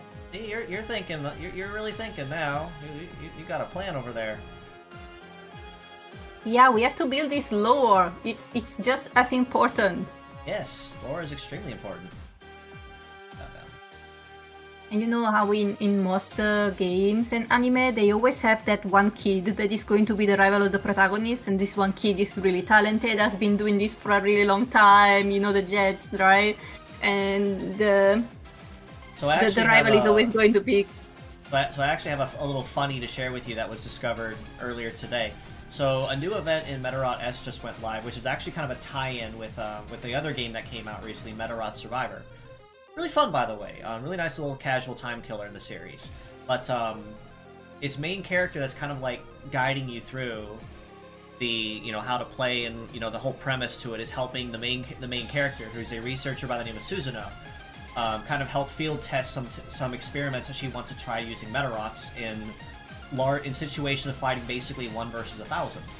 But what's funny is there was a lot of lore that was dropped on Suzuno specifically and her partner Jasper. And the lore specifically, I gotta go find it now, hang on. It said, where did it go? It says, lore that was dropped. Suzuno is a great genius scientist in the early morning, so she's clearly not a night owl. Her skill in actual row battle performance is the equivalent to a beginner in their 3rd month, so she has no clue how to actually execute it. The two new Beetle-type mascots for Survivor, Elfas Soma and Bularis Mandi, were developed by Miss Suzuno as a Hobby, and Miss Suzuno's living expenses were covered by Jasper's part-time job. The short, funny answer. Suzuno is the school nerd that knows everything about the subject, backwards and forwards, lives and breathes it, but has zero skill actually executing said subject.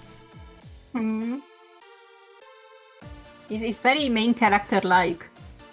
And I took one look at that, I'm like, so someone says, well, that makes a lot of sense. I'm like, well, why else would she be making you do all of her field testing? Yeah, that makes sense. Like, listen, I'd love to do it, but listen, I have no skill in this, and clearly you're a whole lot better at this than I am. I think it's got that one main character vibe, of having to get better at it too, because you know everything in theory, you're like a super otaku about the subject, but you don't have any practical skills. Yes. For one reason or another. But that's where the rival comes in, to make the protagonist feel like, oh, I want to get better at this, I want to be just as good as that guy. And the rival is going to have like a super cool robot like ours that we just designed, and it's going to be very, very hard to beat, but the protagonist has to keep managing through loopholes and trying to find like a counter strategy. And then at the end, when the protagonist has enough skills, then they can overcome this challenge. Yeah, see, now you're getting it. We're thinking. I do have the vibe. I get the vibe from our Tom Bomber, that this is like a main rival Medabot. I really have that feeling.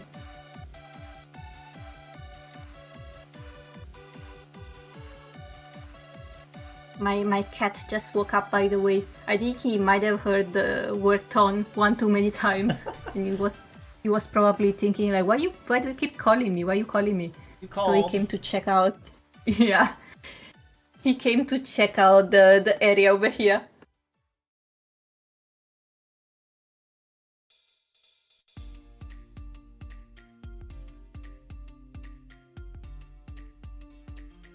Tube he can use.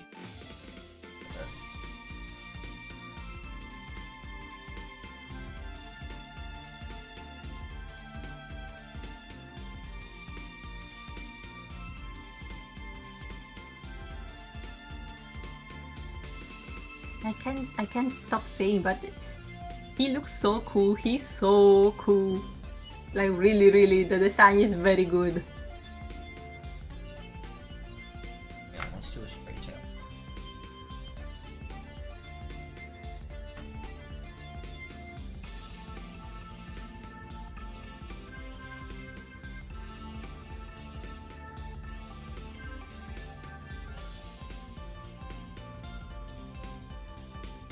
We can get a bit of a better view of the tail this way, because it's a bit hidden right now, isn't it?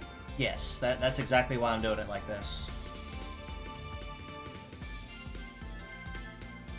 So everybody is going to be able to imagine what the tail looks like too when it's covered.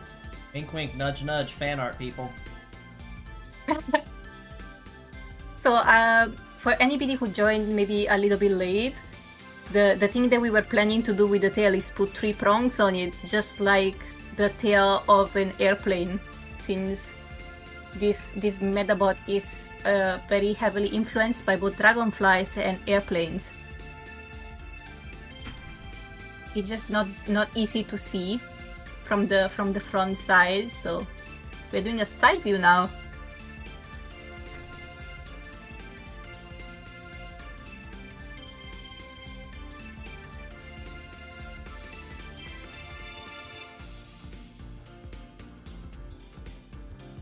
The boots are pretty neat too.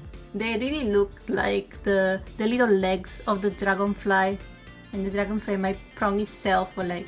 That's what I wanted to make sure of, is the fact that, you know, we can just emphasize, if he's going to be standing anywhere, it's going to be on the very tip of a toe. I can do that a little better, hang on. Yeah, he's not gonna just be He's going to be trolling perched. on the street. Yeah. He's going to perch, he's not going to stand.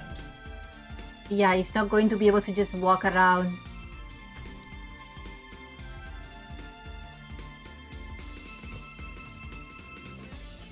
I think if anything, he might float. He might like float forward. I think that would be pretty cool. There is I don't know if you've ever watched Hunter x Hunter. Have you seen it? I've heard of it. So there is a specific arc with chimera ants, and there is one that is based on a fly. And what it does is it kind of just flies a few inches above the ground. And it's pretty cool to see it with other people, with other characters who walk, because they are walking and this fly character is just kind of flying a few inches off the ground together with them. So it kind of looks like they are walking together, but it's not quite. I think it would be nice if it was something like that.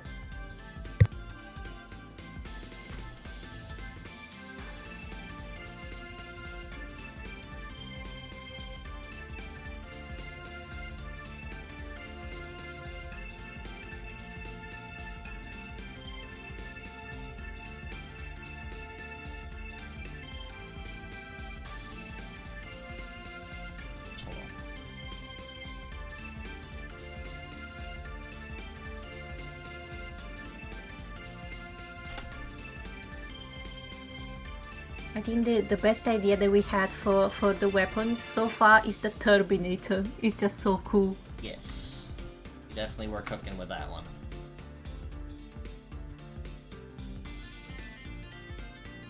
I like the name too, Turbinator.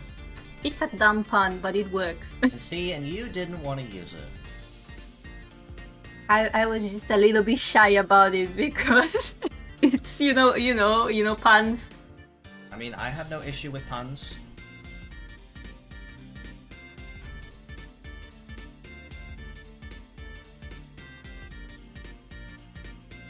So this is what our Turbinator will look like when it makes its tornado.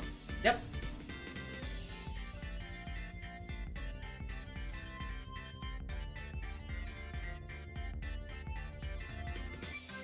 Hold on, let me shrink this down. Level my merc. Have an extra one of these. Oh wait.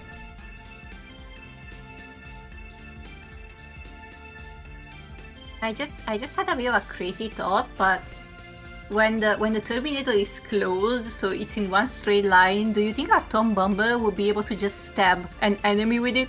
I mean, he could use it like a rapier. Doesn't that mean that our little guy over here is so versatile?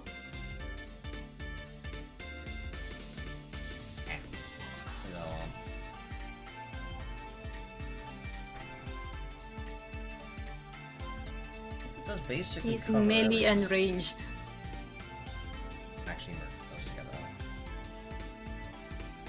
There we go.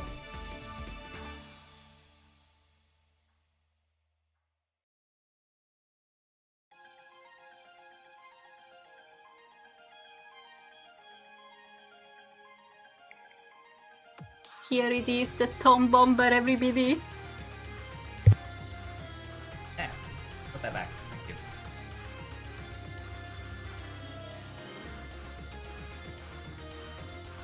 Now I can attach closer. About there. Then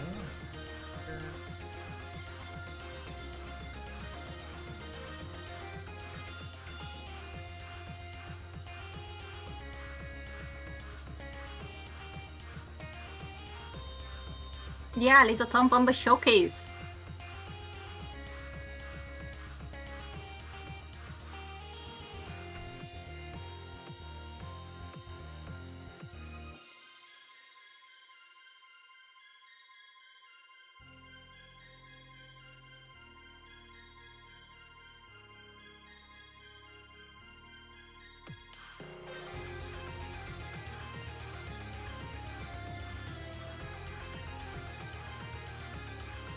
I think I should probably stop saying the word Tom Bomber because my cat keeps looking at me every time I say it. He thinks I'm calling him. He's the bomber. He's trying to get behind my monitor right now. He alright. probably wants to eat some cables or something.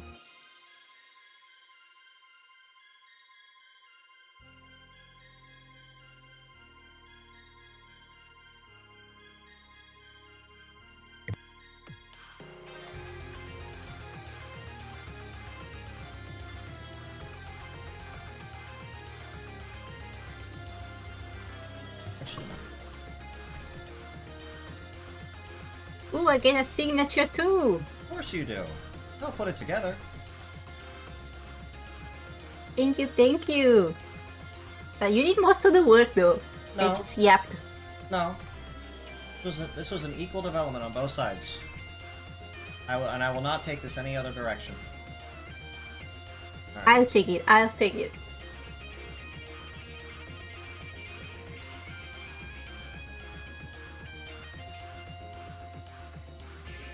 Hello, kitty cat. My cat came to hang out. He wants to see the Tom Bomber too. It's his little brother.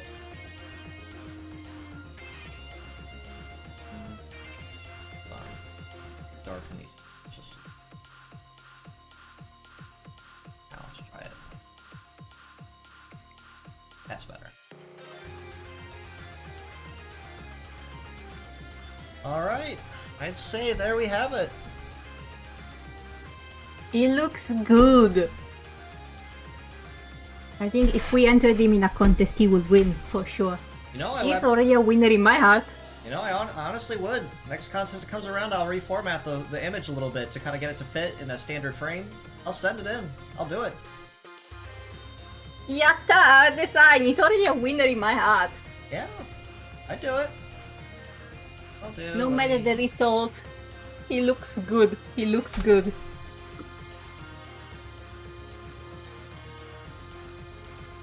Honestly, yeah, like I said, I'd send it in. It would be crazy if it actually won, but also not really that crazy because he is the coolest, so... No, and it's a very good design too. It's Honestly, very good, it is, isn't it? And honestly, though, we still made good time. We're just now cresting on coming up on the 3.5 hour mark, so we're still doing pretty good. Yeah, we aren't even close to 3:30 yet. We are like Which 3:15 or something, yeah. Which is good, honestly, because I enjoy keeping it that way so that it's not super long or tedious. It actually is still enjoyable for everybody that's involved. Because, like I said, the way I do streams is if my guests, my chatters, and my guests are not having fun, then this was entirely pointless. Because yeah, I can sit here and draw and design custom concepts myself, but it's boring. It's boring if it's only me doing it after a while. So that's why I wanted to try to experiment with having guests on, and we do like a collaborative effort to make something together.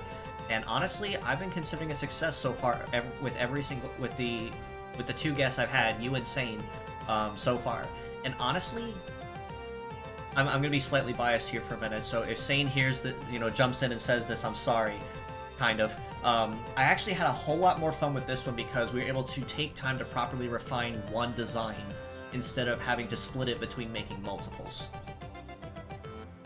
Yeah, I think the designs that you did with Sain were really good. I watched the stream. It was really good too, but I think it's better to have more time to do one design after all, probably. Yes. So maybe going forward, that would be the way to go. Yes, and that's actually what I plan to do with the future ones. I have another one planned this coming Sunday in a couple days with another friend of mine, so it's going to be another original design, kind of like what we did. I frankly have no clue what it's going to be because, again, I gave him the same instruction I gave you. Do not show me the results until showtime. So we're going to be basically putting it together and figuring it out, on stream as it goes. But, no, I had a lot of fun with it. It came with a really creative design, very unique one. And, honestly, yeah, next time a contest comes around, I'll let you know. I'll submit Ton Bomber. Yeah, I hope he wins. And by the way, I had a lot of fun too. I think he came out looking really, really good. And I hope you have a great time with the other collab that you have, and you can make another neat design. But knowing you're probably gonna come out with something great. So I'm not worried about that. I'm sure we will at some point. But no, honestly, I still had a lot of fun. We had a very unique take. We did a lot of really nice brainstorming. Came up with something that has not been seen or done before. Very completely original from the ground up. And there likely will not be any others that are shaped or designed similarly to Ton Bomber. So mission accomplished either way. That's the most important part. Yeah, I'm really most glad about that because at first I was a bit concerned that I might come up with a combination that's too similar to what you did with Sain or to something that exists already. So I kind of like dug around a little bit to make sure that what I brought wasn't really similar to anything else. So I'm glad about that part. Honestly, even if you came up with something completely similar, it would have been made a point to try to find a new challenge as making it original from that one. Yeah, that's true. That one is also its own challenge, right? Exactly. So, I mean, just as a great example, I mean, if you look at the KBT line, you have 17, no, probably close to about 20, 22 different kinds of beetle types, range between Rhino Beetle and Hercules Beetle. Yet even if they share the same model ID, there's almost like no two that are actually physically identical, mostly. Yeah, that's true. They all have their own differences. Exactly. But honestly, I'd say this was a great success. We had lots of fun, had some great chats, made something completely original and unique from the ground up. Honestly, I had fun. 100% worth it. Me too. I'm really satisfied with what we came up with. I am really, really 100% satisfied. I think Ton Bomber looks awesome. He looks awesome. Well, I'll tell you what, now this is a challenge where you can come up with your own on your own streams. Yeah, I'm gonna keep this in mind. Because see, here's the thing. Now that you've got those creative juices flowing, and you've gotten some ideas on brainstorming, now you're probably gonna be thinking, how can I do this myself and have some fun with it? Yeah, that's very true. I'm definitely thinking about that now. You're welcome, by the way. Um, Thank you. no, but honestly, coming up on the 3.5 hour mark, I'd say that's a really good time. A really good time to kind of call it and get ready to start winding stuff down. But before I do officially wrap us up here, Sunny, do you have anything incoming that you have down the pipeline in development or that you're thinking about doing that you'd like to share with our chatters before we say farewell? So I'm actually just getting my footing right now, so I don't have anything big to share, but I'm looking forward to being able to figure out my own brand, if I can say that, and figure out my own type of content a little bit more. I still want to stick with cozy gaming and relaxing videos, something that is not too stressful to watch and hopefully will help people unwind after a long, hard day. So I'm still very much set on that, but I'm looking forward right now to finding my own direction a little bit more. So yeah, stay tuned, everybody, for anything that I might have coming up in the future. Oh yeah, and you heard it from the Queen Bee herself. If you're looking for a cozy time to just relax and kind of wind down for the day, well, you don't really have to look much further than Sunny here because she's definitely got you covered. And I'd say she's off to a very good start, not just in mindset, but also with a grand plan that she is going to be exercising. So I do wish you the best of luck on that, Sunny. And if you ever do want to coordinate anything at any time, do not hesitate to reach out. Thank you, thank you. And I'll keep you updated on some of the projects that I shared with you. Wink, wink. It's a little bit of a secret right now, but yeah, I'll keep you up to date with any progress that I make. So yeah, please look forward to it, everybody. Absolutely, and definitely make sure that you go follow Sunny as well on Twitter or on YouTube or Twitch or wherever your social media platform of choice is to get all the latest tidbits and news pieces from the Queenie Bee herself. But with that being said, I am going to go ahead and say farewell to you on the stream here, Sunny. If you don't mind camping out just a little bit after I go live, I'd greatly appreciate. After I go offline, I'd appreciate that. Yeah, of course. Thank you. All Thanks right. so much for having me. I had a lot of fun. Alrighty, in that case, thank you so much again, Sunny, for camping out with us tonight, and for all viewers, thank you so much. I'm going to go ahead and take this as a moment to say farewell. Just as one final reminder before I do wrap us up, like I said, there is another Orimeda collab stream coming up on my channel here on Sunday, May 18th at 7 p.m. 8 p.m. Eastern Time. No, 7, one of the two. I don't care now. Where I'll be having another dear friend of mine coming on, and we do basically the same thing of creating a completely original design from the ground up. So definitely make sure that you stay tuned on my channel for that, and make sure that you stay tuned on Sunny's channel for more of the cozy streams and incoming plans that she has down the pike. But with that being said, again, Sunny, thank you so much for spending some time with me here on the MNN. It is an absolute treat to have you with us. No, thank you for inviting me. I really had a lot of fun. I cannot stress this enough. And our design came out looking really, really unique, which is the thing that I was most hoping for. And yeah, I had a lot of fun talking to everybody, a new crowd. Yay! I hope everybody had just as much fun as us. And I hope to talk to everybody again soon. Absolutely. Thank you so much again, Sunny. So I'm going to go ahead and mute this and take care of this for now. Alright, and with that being said, I am going to go ahead and say farewell to us here real quick. Once again, there is an Orimeda stream coming up this coming Sunday here on the MNN, so make sure you tune in and go follow Sunny like I said. But with all that being said, as always, I do appreciate you all for stopping in, just as you always do. And until next time, this is your host, Kuura Isagami of the Medarot News Network, signing out.